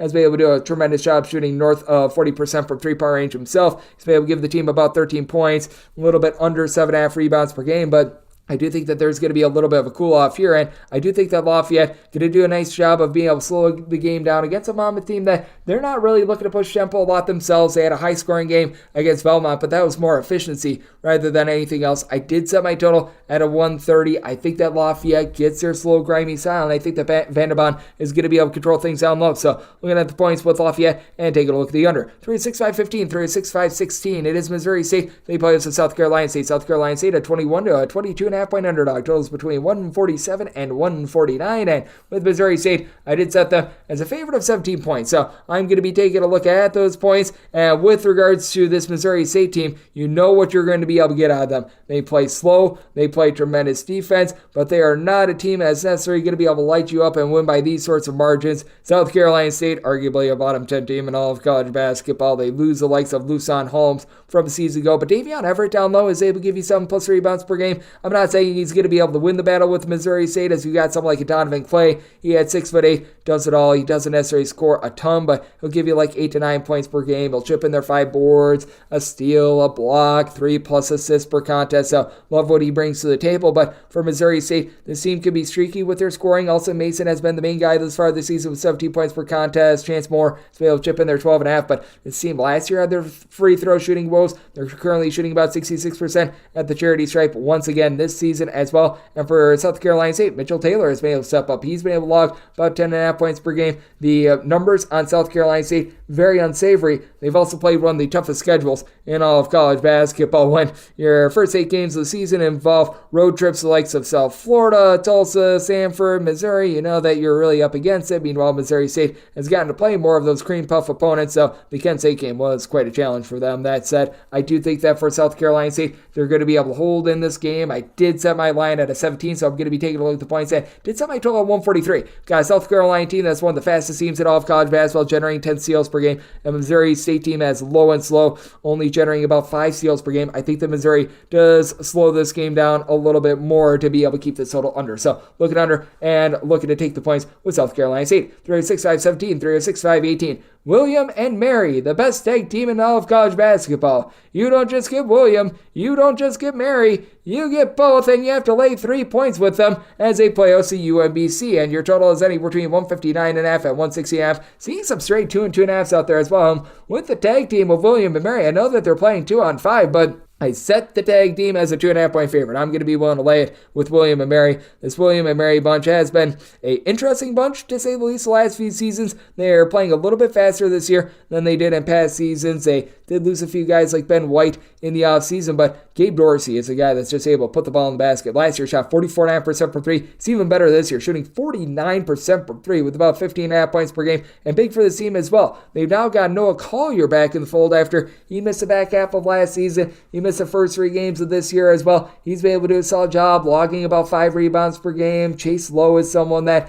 has been able to do a solid job as a little bit of a 6'5", more of a get in there, get dirty rebounder, 12.5 points, 5 boards per contest, and they go up against a UMBC team that really just doesn't have a lot of size down low. You've been able to get right around 5 boards, 3 assists out of Deion Brown, who's become Mr. Do-It-All for this team, and from 3-point range, Mr. Brown, Eli's here shot about 35.5% for 3. That's down to sub 25% thus far this season. Should be going northward, but overall, UMBC, they're shooting 37.5% for 3, but the 14.5 turnovers per game is really costing them, and it's a UMBC team that they never really play like super up-tempo. They're just efficient with their offense. They're inefficient with their defense. Kadarius Smith, who comes over from USC Upstate, has been able to give the team a little bit down low in 14.5 points, but he really doesn't give you a lot of rebounds, and for UMBC, I think that is going to be their Achilles heel with Collier back in the fold for William and Mary. They should win the battle on the glass, and that should allow them to win a little bit of a shootout. 160.5 is just too high of a total for a pair of teams that they just really don't play at this sort of tempo. I recognize the UMBC got torched against a bad Maryland offensive team a few days ago, but I do think that we're going to see a little bit more of a slowed down game, so going to be taking a look at the under and going to be taking a look at William and Mary, laying the small number. 306-519, 306-520. Longwood is going to be playing us a Lamar. Lamar is an underdog of 9.5 points. Total on this game is 144. I did set Longwood as a 10-point favorite. Willing to lay the 9.5 and not a half a point more with this Lamar bunch. They are a very interesting squad that brings back quite a bit from a season ago, and now you've got quite a few of the big men that were injured from a season ago, like Adam Hamilton, so able to give you between 8 and 9 rebounds per game. You had injured last season Valentin Cott as well. He hasn't necessarily played a big role with this team, but at 6'10", he's able to spell some minutes. He's able to give you like a block or so per contest, and it's a Lamar team that entering into yesterday have 6 separate guys giving you at least 10 points per game. Nobody really north of 12, as your main scorer thus far has been Terry Anderson. Scary Terry has been able to give you about 11.5 points per contest. Not shooting well from 3 after last year. He shot 39% per distance, but at 6'6", he does lend a little bit of versatility, but you do have a Longwood team that I just think that they're well put together on offense. Waylon Napper is a pass-first point guard with 14 points, 5 boards, 4 assists. Does not shoot it from 3 at all, but you know who does shoot it from 3? Mr. Jonathan Massey, who comes in from McNeese, where he was shooting in the neighborhood about 30% from 3 last season. He has shot it much better this year with about 12 points, 6 boards per contest. You do have a true 7-footer coming in from Utah State and Simon Zapala as well. He has been highly effective, and I do expect a little bit more moving forward out of Emmanuel Richards. He's a little bit of an under-the-radar freshman who has been getting about 15 minutes per game. He's been a little bit more of a glue guy defender, but I do like his overall game, and with this Longwood team, I do think that they're going to shake off the result of yesterday where they had to go to double overtime to take down Delaware State. Meanwhile, you've got a Lamar team that they blew up Bethune-Cookman, but Bethune-Cookman, they're Bethune-Cookman. So I set my line at 10. I'm going to be willing to lay the 9.5 and not a half a point more here with Longwood. And with regards to total, I did set mine at a 144 as well. So I'm going to be in a little bit of wait and see mode. If we could get to like a 145, we'll be looking at the under 143.5 or less. Going to be taking a look at the over. 306.521, 306.522. It is New Orleans, and they're playing against North Dakota. This is a neutral court game from the Shields Center with North Dakota, a 3.5 point favorite, and your total on this game, it is 155.5. I said New Orleans as a 2.5 point favorite. I'm going to be taking a look at them outright on the money line. New Orleans has the best peer scorer in this game in Jordan Johnson. Johnson has been able to shoot north of 40% from three in his college basketball career, shooting 48% a season ago, while giving you 18 points, 4 assists per game. This is on volume. It's not like he's taking like 1 or 2 threes per game. He has been tremendous. Now, the question is, what are you going to be able to get around Mr. Johnson? Well, you've been able to get right around about 10 to 10.5 points per game out of Tyson Jackson. No, not the former Chiefs bust, but he's come over from Middle Tennessee and is able to give the team a little bit of something down low. At 6'9", he'll be able to give you like a block or so per contest as well. And then you've got Caleb Wilson-Rouse, who I think could be a little bit of an X factor. Began his career at Pacific, was a starter for the team a season ago with about 9.5 points per game. He's able to be a little bit of a facilitator with about 2.5 assists per game. And for North Dakota, they just rely a little bit too much on BJ Omod, who's been able to give you 18.5 points, 6.5 boards. The facilitation for this team, just not clean. Eli King does come over from Iowa State, where he's been able to give the team 4 assists per contest. And for North Dakota, they are turning the ball over just 12 times per contest. It's not too bad, but you don't have anything down low as well. Other than Omot, you've got one other guy really giving you north of 4 rebounds per game, and this is an impossible name to say. Omar Kujovic, hopefully I said that correctly. He's been able to give you about 6.5 rebounds per game. They've got a few international men of mystery on this team, but that said, with North Dakota, I do think that they're going to have a little bit of a tough time with this one, and I do correct myself. It's actually in Conway, Arkansas at the Ferris Center. For some reason, screen was showing Shields Center, but that said, true neutral court game. I do think that New Orleans going to be able to do a solid job of the best scorer on the floor, being able to get the job done. And I do think that this is going to be a game where we're not going to see a ton of defense. I think we went a little bit high. I set my total 154.5 here to 155.5 to a 156, diving in on the under. But New Orleans going to be taking them outright on the money line. Set them as a 2.5 point favorite. 306.523, 306.524. It is Chicago State, and they are going to be playing against UT Martin. This is from a neutral court environment as well. UT Martin is between a 3 to a 4 point favorite, and your total on this game is anywhere between 150 and 148.5. With UT Martin, I could only set them as a 1.5 point favorite. So I'm going to be taking a look at the points with Chicago State. I do think that this is a little bit more of a toss-up matchup. I do like the fact that UT Martin has a few more just go-to explosive scorers, but with the Chicago State team, you do have to love what you've been able to get down low with being able to have about 7 rebounds per game or so out of Jayshawn Corbett. He had 6'7", has a bit of versatility last year, shot right around 31.5% from 3, and that's been upgraded to about 37.5% thus far this season. And Wesley Carden is a go-to guy, 18 points. Only about a 30% three-point shooter, but he gives out about 2.5 assists per game. He's going to be matched up with Jordan Sears, who in his own right has been tremendous since coming over from Gardner-Webb. 21.5 points, 4 assists. Last year shot about 32% from 3. This season, he's off to a 50% three-point shooting start. We should see that calm down a little bit, but I do think it's going to be a little bit tough for Chicago State to match up with the duo of Jacob Cruz along with Isa Mohammed. They're combining for about 19.5 rebounds per game, and UT Martin, we know what to expect out of them. They're going to run it and gun it, and we know that Chicago State is a very slow team. So this is going to be a battle of tempos. I think what is going to be able to keep Chicago State in this game is Kendrick Green, who a season ago was a little bit ineffective with regards to just overall production, but still had multiple assists, still shot 38% from three-point range. I think that he's going to be able to ascend, and we've been noticing a little bit more of Noble Crawford recently as well. He's been able to do a solid job with a combined 24 points in the last 3 games since coming over from LIU. He's able to give you a block, a steal per game. Not a dynamic scorer, but someone that that is able to, at right around 6'6", pop it at about 40% from three-point range. So being able to get the 3 points, I'm going to take those points with Chicago State. And I did set my total at 147.5. In a battle of tempos, I do think that things get slowed down a little bit, as this is going to be actually a game from the great city of Chicago. So I'm going to be willing to take those points with Chicago State, and I'm going to be taking a look at the under as well. 306-525, 306-526. It is Jacksonville, and they're going to be on the road facing off against Fairleigh Dickinson. Actually, this is going to be from Pittsburgh, Pennsylvania, as you've got Fairleigh Dickinson, fairly priced as a 1.5 point underdog with a total of 151. I did set my total at 144. Got a Fairleigh Dickinson team that they are looking to run, but Jacksonville in their core and at their roots, they are a very slow and controlled team. They have ranked in the bottom 75 in terms of total possessions per game each of the last 2 seasons. And I do think that they're going to slow down Fairleigh Dickinson a little bit, but I'd like Fairleigh Dickinson to be able to get the job done. Even though Fairleigh Dickinson does lose a few of their marquee scores from a season ago, you saw some of the fulcrum pieces from that team a season ago that was able to win in the NCAA tournament back, like Ansley Almoner. About 16 points, 5.5 boards. He's shooting 39% from three-point range. You've been able to get about 8.5 rebounds per game out of Sean Moore. He's one of the tallest guys on the roster, but you've got also Joe Munden Jr. It's able to give you about 10.5 points per contest. You've got all 5 guys on the floor typically capable of shooting threes, and that's tough for a Jacksonville team that they've got good size with Bryce Workman down low, able to give you about 7.5 boards per contest. You've been able to get in the neighborhood of about 5 rebounds, 7.5 points per game as well out of Stephon Payne III, but you have to be wondering about the backcourt of this team. I was expecting a whole heck of a lot more out of Jarius Cook. He was over at North Dakota State a few seasons ago. He's only been able to give the team right around about 3.5 points per contest. You've gotten good production out of Robert McRae, the 5th very well-traveled gentleman that was over at Wake Forest to begin his career. He's been able to log about 15 points, 5 boards, 3 assists per game, but I don't think that's sustainable. And for Jacksonville, they've been speeding things up a little bit from last year. It's proving to be to their detriment. 15.5 turnovers per game. I do think that Jacksonville is going to be looking to play a little bit more slowly, try to be able to use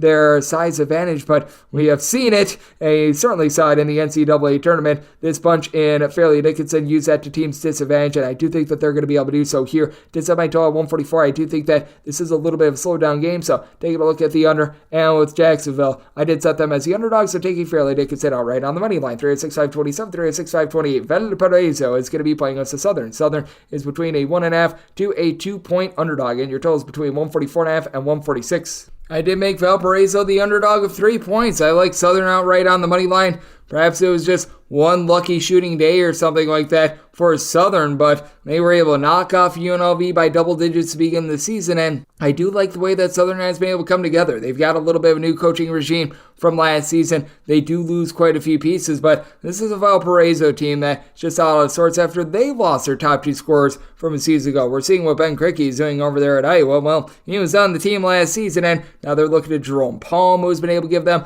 right around about 7 or so rebounds per game. He's been relatively solid down low, and Southern is going to have a tough time with that because Southern, I don't think that they've got a single guy with north of 4 rebounds per game on the roster, but they do have a backcourt that involves Tayron Joseph, who's been able to do a nice job with about 19.5 points per contest. He has put in there 15 plus in each out of his last 5 games, so he's been pretty consistent on that front for Southern. They're only shooting about 32% from 3. You'd like to see them shoot better at the free throw line as well at sub 65%, but I do think that there's a little bit of upside with Brentley Noel. He's a 6'10" big man that has been seeing a few more minutes. He's been able to pull in there just below 4 rebounds per game as well. And then for Valparaiso, they just really don't have a lot of guys are just able to create offense because you've got a good facilitator in Darius DeViero who's been able to give you 4.5 assists per game, but he averages more assists than points. The guy that they've been relying upon for their scoring is Isaiah Stafford, who's come in from the non-Division I level, and he's been solid, 17.5 points per contest, but you just don't have those creators in the backcourt the same way that you do with Southern. Southern going to lose the battle on the glass, but I do think that with Tajine Demasi being able to give you about 4.5 assists per game, they're going to be able to do a better job with their backcourt and be able to get it done. Valparaiso is slowing things down. You've got a very up-tempo team here with Southern, so it's a good old situation if something's got to give. I did set my total more around a 143, so I'm going to be diving in on the under and taking Southern outright on the money line. 306-529, 306-530. UTSA,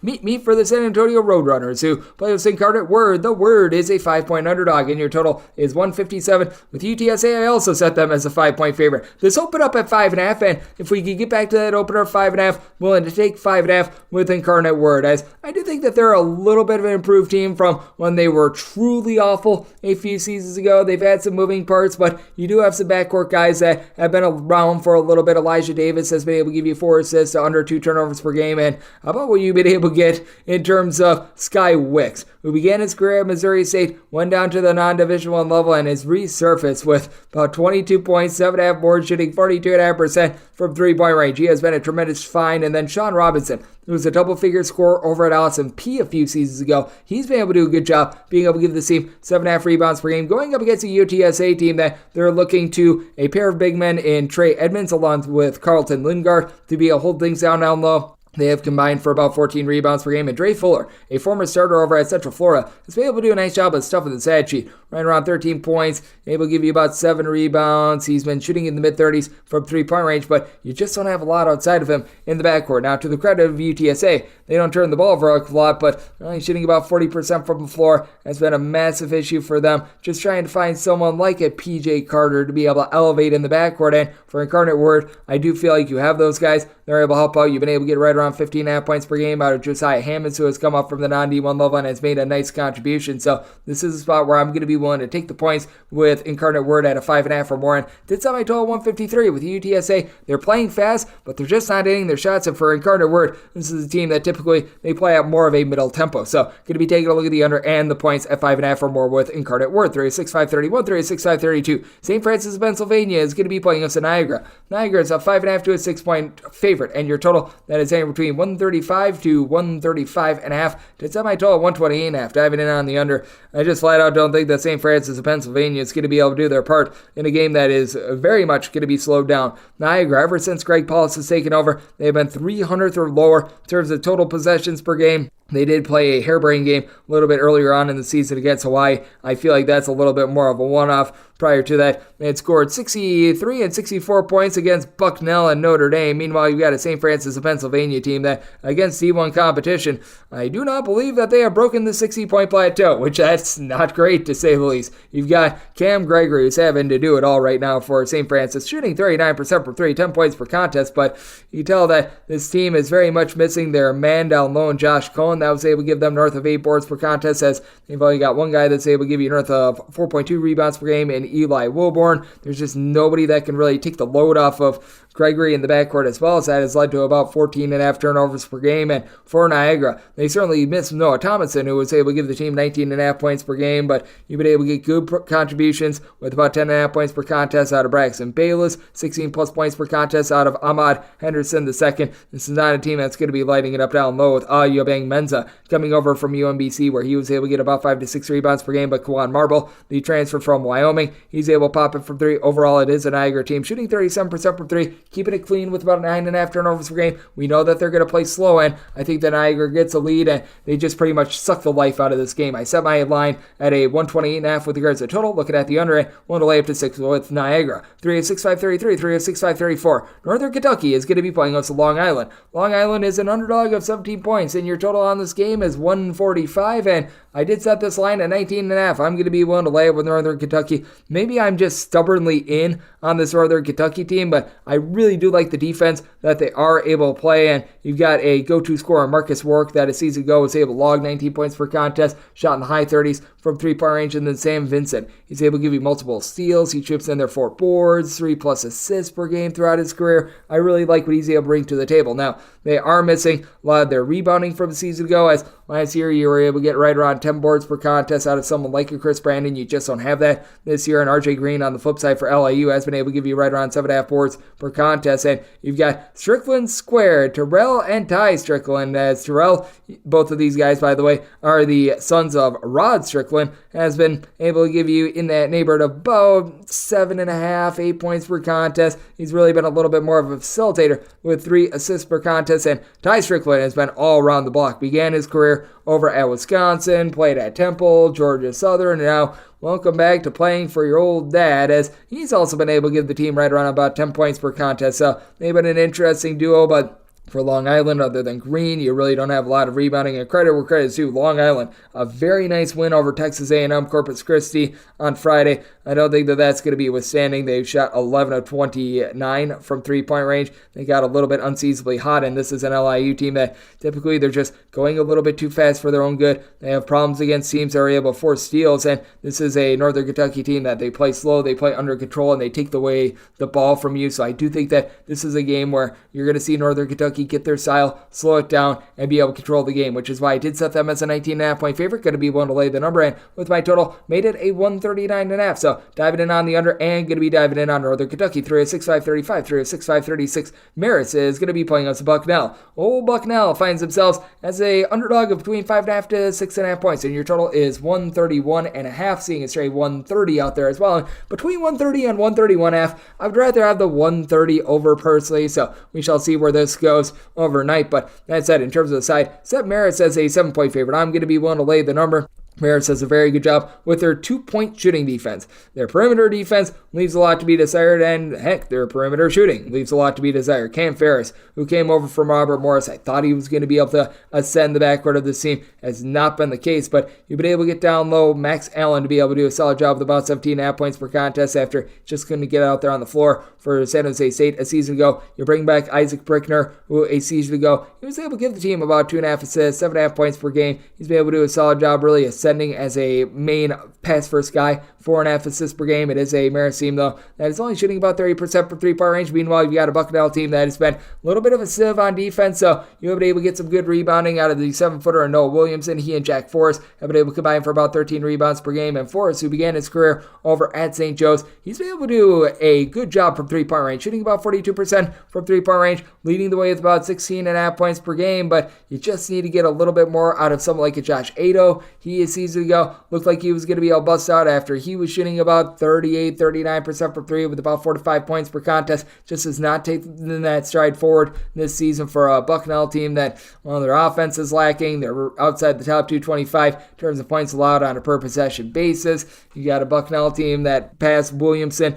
doesn't really have a lot of rebounding as well. Williamson and Forrest are the only two guys on this roster giving you north of 3.1 rebounds per game. It's a Bucknell team that's also turning the ball over 14 times per contest. Marist not necessarily a heat-seeking missile with regards to steals, but you know what? They get about 8.5 per contest, and I do think that Marist is going to be able to control the game, and I do think that they're going to turn that defense into offense. At a 130, you're going to be taking a look at the over, and with Marist, we want to lay up to 6.5 with them. 306-537, 306-538. It is Howard, and they're going to be on the road facing off against Mount St. Mary's. The Mount finds themselves as a 1 to a 2-point favorite, and your totals between 147.5 and 148. Set my line at 1.5. Personally, I would just rather take 2 here rather than lay 1. It does feel like a little bit more of a toss-up game, and being able to get points, I do think is pretty critical in this one. With Howard, they do a good job of being able to crank up their tempo. Mount St. Mary's, they do a great job of being able to make games very slow and grimy. So it's a good old situation of something's got to give. But with Howard, I like what they're able to get in the backcourt out of Bryce Harris. He's been able to log 16 points per game. There are some moving pieces from the team they had a season ago, and part of what sets me over the top with Howard is just seeing what Seth Towns is able to do moving forward. He's coming off of 16 points and 9 rebounds in his last game against Bryant. This guy was the Ivy League Player of the Year during the 2017-18 season, and ever since then has been dealing with just a plethora of injuries as he's in his 15th millionth year in college basketball. But for Howard, they're shooting in the mid-30s from three-point range. So one thing they need to cut down on, same thing as last year, turnovers. 16 per contest. They sometimes go too fast for their own good, and they go up against a Mount St. Mary's team that they do an okay job of being able to generate about 7 steals per game. You've got Dakota LaFew, along with DeShante Morgan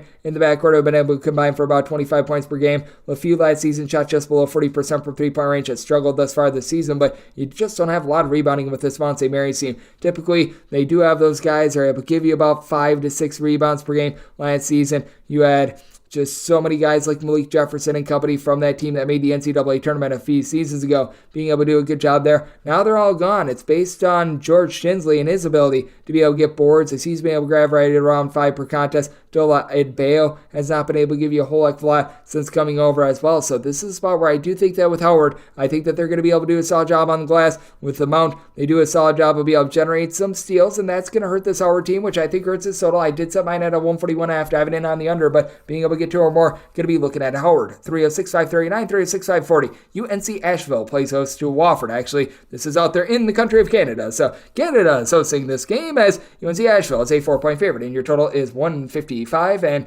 with Wofford, I set them as a 5-point underdog. So this is a spot where at 4, I'm going to be willing to lay with UNC Asheville. Wofford just a deplorable defense at this point. They entered into this event in the bottom 5 in all of college basketball in terms of points allowed on a per possession basis, and I just really don't see it getting better. Very sad for a program that has been very proud in recent years. For Wofford, you have been able to have Corey Tripp do a solid job, chipping in there about 15 points per contest, mid-30s 3-point shooter, and then Kyler Filewich down low. He at 6'9", has been able to pull in there about 7 boards, giving you about 8.5 points per game, but there's no way he's going to be able to keep up with Drew Pember. Drew Pember, a season ago, 20.9 points, 9 boards, 2.5 assists, 2.5 steals on 37.5% 3-point shooting at 6'11". He's just not a guy that Wofford matches up with in general, and other than Filewich, you don't have a lot of rebounding down low as like BJ Mack, Messiah Jones from a season ago. These are guys that are out of the fold. Meanwhile, you've got a lot in the backcourt for UNC Asheville. A very good pass first guy in Caleb Burgess, who entered into this event with more assists than actual points,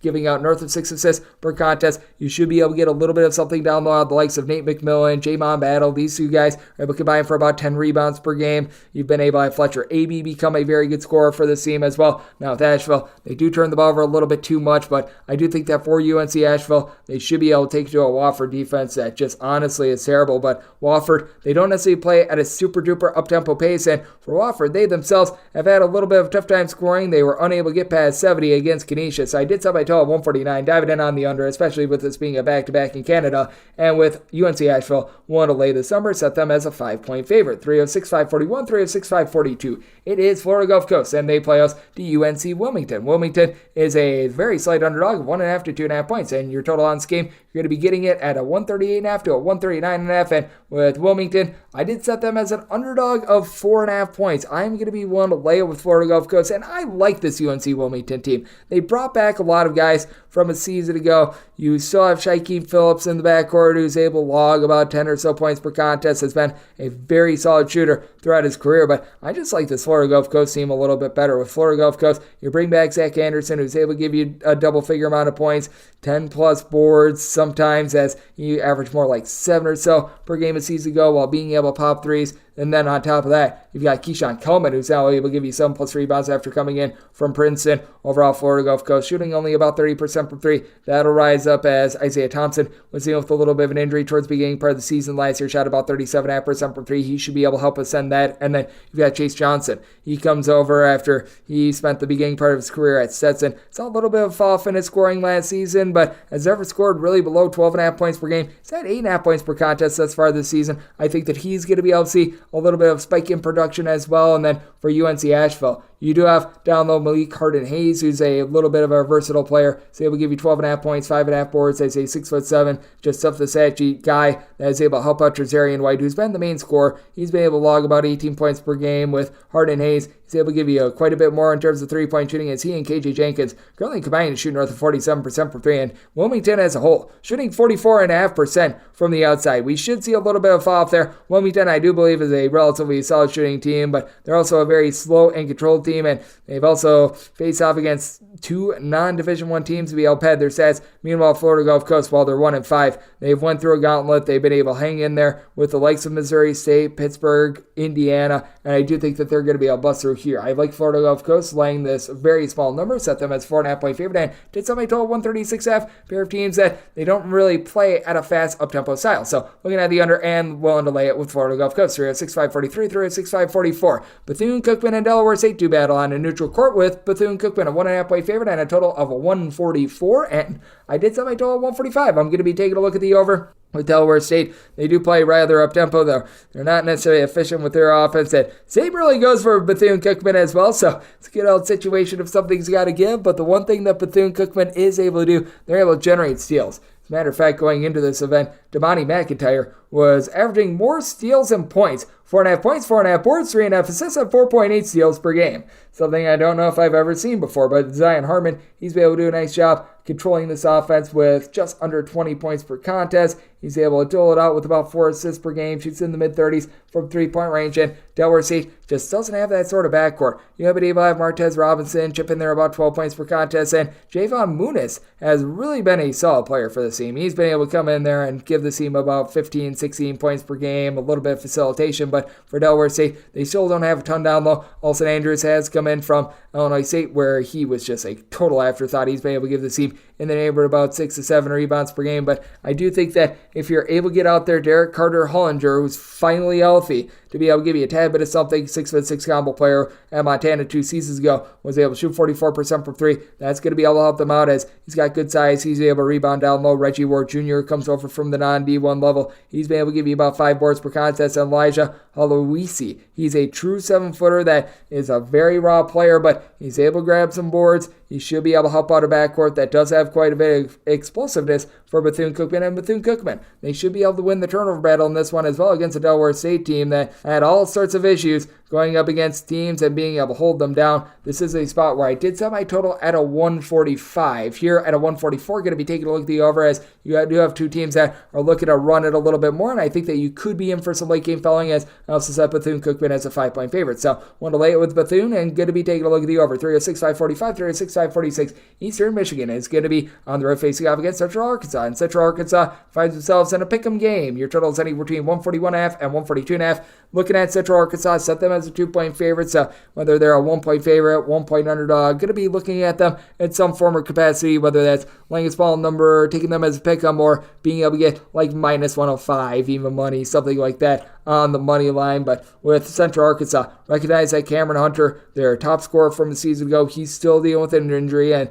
that has been quite critical for the team, but I do still think that this team has enough to be able to get it done against an Eastern Michigan team that the last few years they've been a bottom 50 team in terms of points allowed on a per possession basis, and they're very one-dimensional. Ty Acuff has been a tremendous scorer with about 21 points per game. That's it. You don't have anyone else that's giving you north of 8.5 points per game, and you have no rebounding whatsoever with the team. Jared Billingsley, who comes over from Georgetown, is able to give you 4.3 rebounds per game, and we should see Obangbasi Itam be able to completely win this battle down low. He's been able to give the team 9 boards. Not necessarily too much of an eraser in terms of shot blocking, but he's able to do that solid job down low. And then you've got Tucker Anderson, 6'9" gentleman from the great state of Arkansas, has been able to give you about 4 boards per game as well. Overall for Central Arkansas, they are one of the fastest teams in all of college basketball, with Elias Cato currently taking over the reins as the main trigger man with about 13 points, giving in there 6 boards, 2 steals. He's been able to do a little bit of everything. And if you're able to get Javion Guy King back out there as well, as he missed the first few games of the season, but has played in the last 2, he's had a combined 26 points in those games as well. You've got a lot of upside with a Central Arkansas team against an Eastern Michigan bunch, and they are coming off of 2 straight wins. I do think that they're feeling themselves just a little bit too much here, and I do think that Central Arkansas going to be able to win from within. So, this is Central Arkansas as a 2-point favorite. I am going to be willing to take them in this rather pick'em game, and set my total at a 156. I have no idea why this settles between 141.5 and 142. These two teams are not very good on defense, to say the least. You've got a Central Arkansas team that traditionally they just absolutely love to run it and gut it, and when you've got a pair of teams that rank outside of the top 280 in terms of points allowed on a per possession basis, this is too low. Going to be taking a look at the over, and I'm going to be taking a look at Central Arkansas. 306-547, 306-548. Richmond is going to be playing us at Queens NC. Queens NC finds themselves as underdogs of between 12 and 12.5 points, total setting between 142 and 142.5. And with the Itsy Bitsy Spiders, I did set them as a favorite of 9.5 points. Being able to get double figures,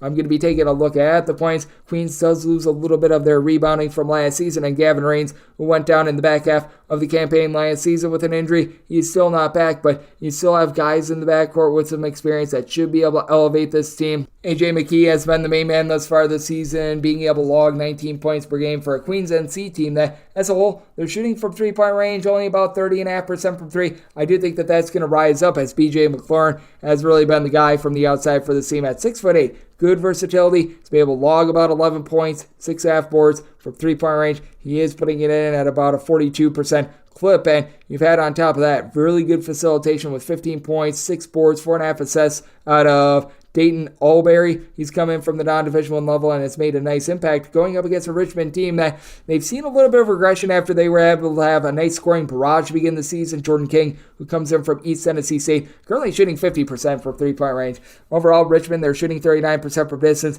This is a number that I expect to fall off, but I do think that they should do a little bit more down low. Isaac Bigelow, Neil Quinn, these are two guys with size. They're combining for about 9.5 rebounds per game, and Quinn has good versatility. A true 7-footer with 4.4 assists, 2.2 blocks, 13 points per game. Absolutely love his game, but you're giving a lot of guys a lot of minutes, and they're not very effective with those minutes. Someone like a Jason Roche, who began his career over at the Citadel, it's only giving you about 4.5 points per contest. Deji Bailey has been able to come in. He's been able to give you about 9 points per game, but you'd like a little bit more out of someone like a Tyler Harris as well. Comes in from Western Carolina, where he was always a nice role player that would give you like 4 rebounds. He would chip in there 6 to 7 points per game. He's giving the team fewer than 3 points per game right now, so that's a little bit of an issue. Meanwhile, Queens NC feels like they're really playing well off of one another, and they now get the freshman, and I'm not even kidding on the name, Logan Threat back out there after he missed the beginning part of the season. He's been shooting 50% from 3 ever since he's come back in the fold. So being able to get double figures with Queens, I'm going to be taking a look at the points. Did set my total at 143.5. Queens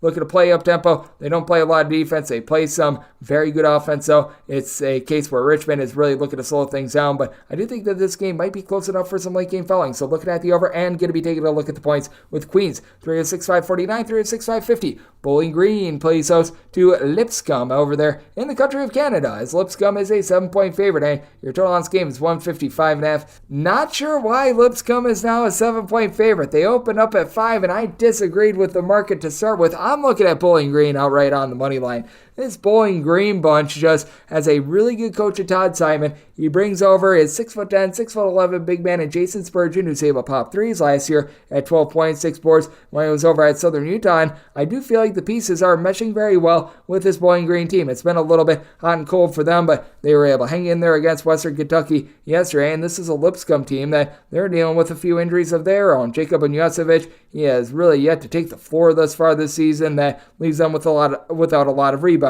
Owen McCormick, he's been able to log about 5 rebounds per game, coming in from Presbyterian as a 6'9" guy that's able to let it fly a little bit from 3-point range, but you're expecting a little bit more on the seam down low. You do have Joe Anderson, who comes in for Furman. He and Will Pruitt have been able to give you quite a bit in the backcourt. These are a pair of guys that are combining for in the neighborhood about 13 to 14 points per game, but you expected a little bit more out of them, as A.J. McInnes has had to become that go-to scorer. Came in from Cincinnati to be able to log about 16.5 points per game. Lipscomb as a whole, they're shooting north of 39% from 3-point range. I do think that there's going to be a little bit of regression with that. And for Bowling Green, they entered into this event shooting 27.5% from 3. I don't think they're an amazing 3-point shooting team, but I certainly do think they're better than that. You've also got Sam Towns, who's been able to give you 6.5 points, 6.5 boards. He's been able to do a nice job as a little bit of an ancillary and a versatile piece. Rashawn Agee has been able to do a nice job being able to haul in their 6+ rebounds per game down low as well. The backcourt, so a little bit of question mark, but Tyjon Humphrey, who comes in from Holy Cross, has been able to do a very solid job of helping out with that, shooting north of 40%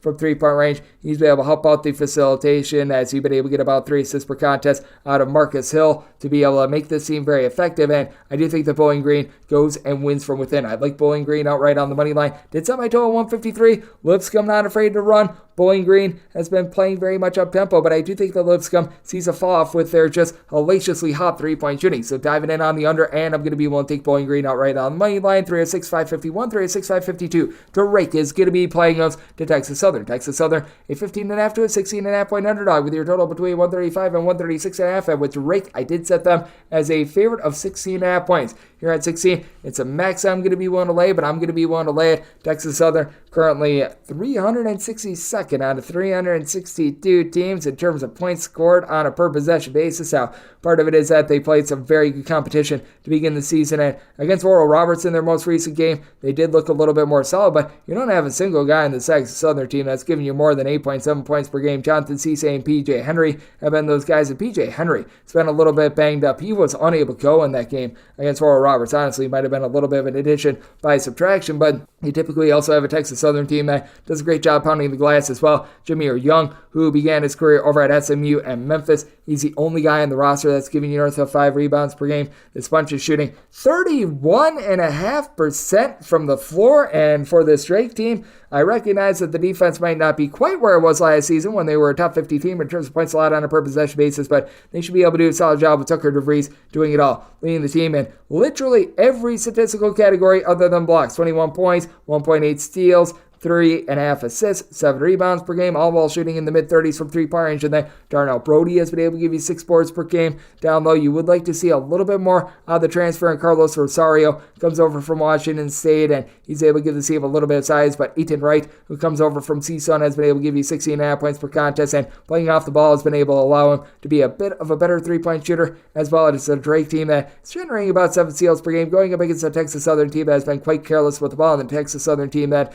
has scored 63 points or fewer in every single game thus far this season. I did set my total at 136.5. I think there should be a little bit of positivity for Texas Southern, but this is also a Drake team that they themselves have been firing all cylinders on offense. So looking at the over, I'm willing to lay up to the current number of 15.5 to 16 with Drake. 306.553, 306.554. Wichita State plays us in Norfolk State. Norfolk State finds themselves as underdogs of between 14.5 to 15 points. Totals between 142.5 and 143. I did set my total on 144, so I'm going to be taking a look at the over. And with regards to Wichita State, I did set them as a 12-point favorite, so I'm going to be willing to take those points with Norfolk State. Norfolk State feels like they're trying to get back to what led them to the NCAA tournament the last few go-arounds, the last few seasons. That is good, tough defense with Norfolk State that eluded them a little bit last season, but I do like that they bring in Jamari Thomas, who was over at UNC Wilmington a season ago. He's been that takeover guy for the team. 17 points, 2.5 steals, 2.5 assists per game, all while shooting north of 40% from three-point range. And for Norfolk State, they're right now generating a little bit over 11 steals per game,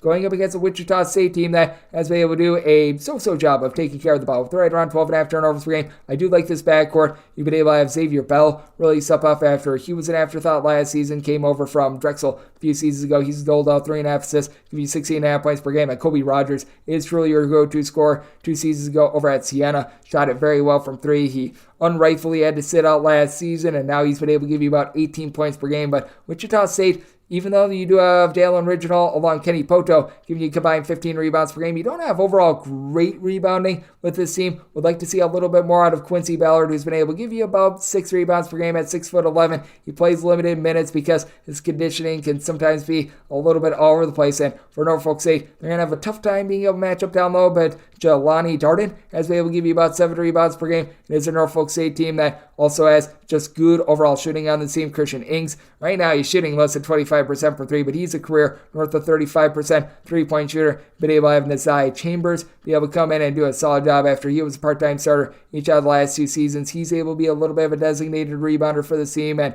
his career about 34.5% three-point shooter at 6'7" as well. So I do like the overall versatility that you do have with this Norfolk State team. I do think that they're going to do an okay job of keeping up on the glass, and having Alan Bentron, who has been all over the place in college basketball throughout his career, helping out with the bucket getting, I think is going to be big as well. Going up against a Wichita State team that under Paul Mills, they're clearly looking to play quite a bit more up-tempo with scoring 85-plus points in 4 out of their last 5 games. So taking a look at the over, set my total 144, and we'll take the points with Norfolk State South them as a 12-point underdog. 306.555, 306.556. St. John's is going to be playing against Holy Cross. Holy Cross is an underdog between 21 and 22 points, and your total is between 149.5 and 150.5. And with St. John's, I did set them as a favorite of just 18 points. I'm going to be willing to take the points with Holy Cross, who's looking to be able to knock off their second Big East foe of the season. I don't think they're going to be able to do so. And Holy Cross, after that win against Georgetown, they have really taken a little bit of a nosedive. They were able to rebound with a nice win over IUPUI, but this Holy Cross team,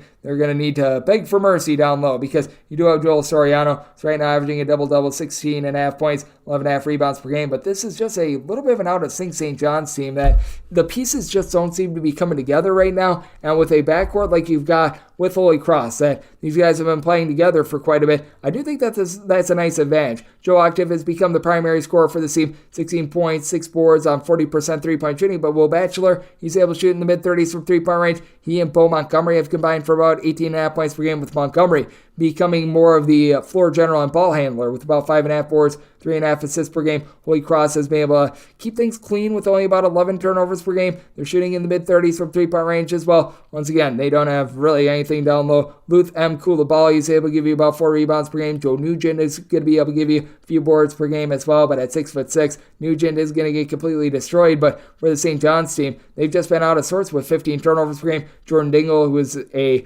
guy at Penn that had at least 12 points in every single game that he played last season, he has been averaging about 11.5 points per contest. He's having a tough time finding his role on the team. You've got Dennis Jenkins, who does a good job of doling out the ball. 5.8 assists, but the 4.2 turnovers per game, that's been a little bit costly. You've got Nakeem Aleem, who's able to hit some threes. I remember a few seasons ago when I was over at Virginia Tech, he was a very good three-point shooter, but he's looking for his role as well. So I do think that St. John's, they should be able to roll and they should be able to win the battle down low, but at the same time, the disjointedness will cost them a cover. I did set my total at a 148 here at a 150.5. Diving in on the under, I think that St. John's wastes too many possessions with turnovers, and I'm going to be willing to take the points with Holy Cross. 306, 557, 306, 558. Cleveland State plays us at Alabama A&M. A&M is an underdog of 14.5 points. Your total is 145, and with Alabama A&M, set them as a 20-point underdog. I'm going to be willing to lay it with Cleveland State. With Cleveland State, the team has done a nice job over the last few years of being able to generate some turnovers. It is a little bit of an all-over-the-place team, but you've got a guy that's able to be a nice trigger man in Tristan Iranura, who's been just stuffing the stat sheet. 6.5 boards, 3 assists, 2.2 steals, 1.3 blocks, 18.5 points per game. He leads the team in every major category except for blocks. You've got KJ DeBrick, who's been able to give you about 2 blocks and about 4.5 rebounds per game, so he's been able to help out in that aspect. And for Cleveland State, after they were a rough three-point shooting team a season ago, they are shooting about 35.5% from three-point range, going up against an Alabama A&M team that is in a little bit of transition, losing 2 out of their top 3 scores from a season ago. But you do have Dallin Smith, who's been able to do a nice job of being able to give you 13 points per contest. He's been the main stabilizer for this team, an Alabama A&M team that's currently 341st in the country in terms of points allowed on a per-possession basis. But I do think that you're going to get a little bit more down low moving forward out of Chad Moody, a 6'8" freshman who's been able to come in, give the team about 5.5 rebounds per game. You're going to need to get a little bit more out of E.J. Williams, William Tavares. These are guys that have been in the system. They're only giving you about 5 or so rebounds per game between the two of them, so that's a little bit of a problem against the Cleveland State team that isn't amazing on the glass, but they certainly could do a little bit more than that. Drew Lauder is able to make some noise with 12.5 points, shooting in the mid-30s from three-point range, but this is a little bit more of a top-heavy team with Cleveland State as well. They do have a lot of guys that they fill in minutes like Dylan Arndt and company, but they don't really give you a lot of scoring, and I do think that for Alabama A&M, with Dallin Smith doing a solid job being able to help flow this offense, I do think that they're going to be able to cut down on the turnovers a little bit, play a little bit better on the glass, but I think that's a long, winding road for them with Cleveland State having just far more guys are able to do a good job of being able to D up, and I do think that they're going to force Alabama A&M to do quite a few turnovers. So I'm going to be willing to lay up to 19.5 with Cleveland State. Did set my total at a 144 as well, so I'm also diving in on the under as Cleveland State has allowed 70 points or fewer in 4 of their last 5 games. 306, 559, 306, 560. Merrimack is playing us at Alabama State. Alabama State is an underdog of 7.5 points with a total of 139, and I did set my line at 9.5. I'm willing to lay it with Merrimack. Jordan DeCock went down with an injury in a game a few weeks ago against Maine. Many of us were fearing that he'd be out for a long time, but he is back and he is firing all cylinders as one of the main glue guys for this team, a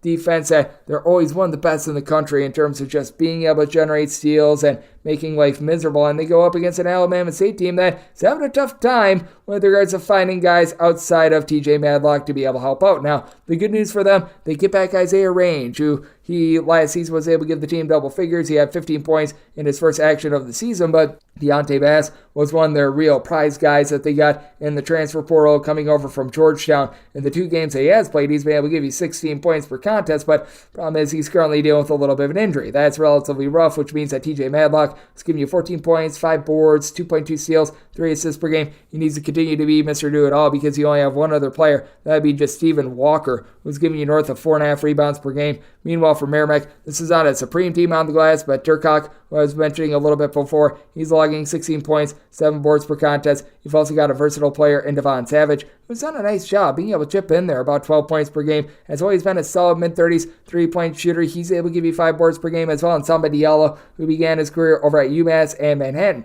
he's able to do a nice job on the boards as well. I do think that for Alabama State, even though they're only turning the ball over about 11.5 times per game, which for their standards is actually relatively good, that they're going to have a little bit of a tough time in this ordeal. We've got a Merrimack team that's playing a little bit more up-tempo this year than they did a season ago, but I do think that they're going to be able to hold it down, generate their turnovers, and get the job done. I'd set my total at 133.5, diving in on the under. And with Merrimack, did set them as a favorite of 9.5 points, so going to be one to lay it. And we wrap things up with 306.561, 306.562. Bradley is going to be playing us in Vermont. Vermont is an underdog of 7 points, and your total is between 127 and 128. I'm not necessarily in on this Vermont team, but I do feel like this number of 7 is a little bit disrespectful. I set mine at a 5.5, so going to be willing to take the points with Vermont. Vermont has Matt Verrato back from the season ago, a nice 6'8" combo player that's been able to log thus far about 13.5 points per game, shooting 38% from 3. Had a rough go of it in the beginning part of the year last year, but was able to pick it up late, and that clearly has manifested itself into a nice year thus far this season. And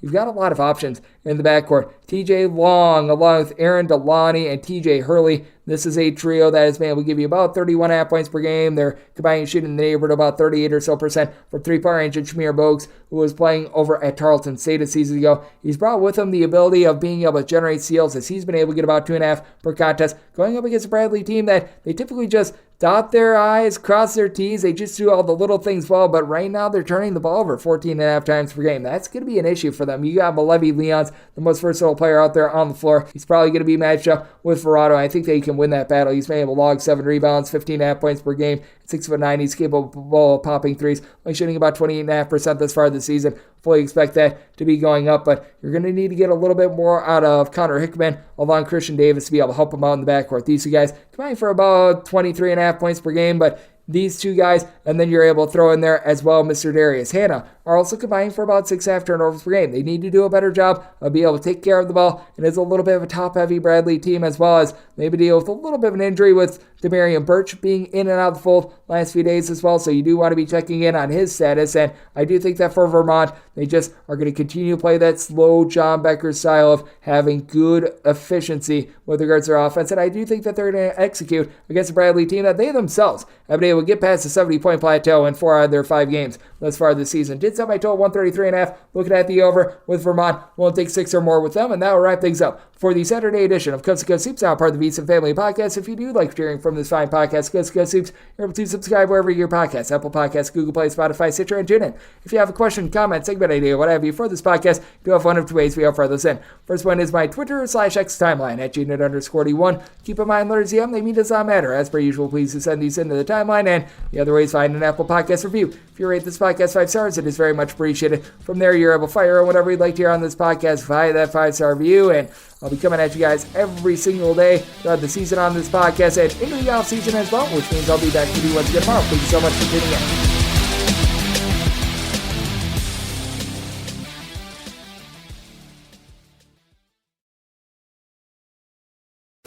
If you work in quality control at a candy factory, you know strict safety regulations come with the job. It's why you partner with Grainger. Grainger helps you find the high-quality and compliant products your business needs to inspect, detect, and help correct issues. And the sweetest part is, everyone gets a product that's as safe to eat as it is delicious. Call 1-800-GRAINGER, click Grainger.com, or just stop by. Grainger, for the ones who get it done.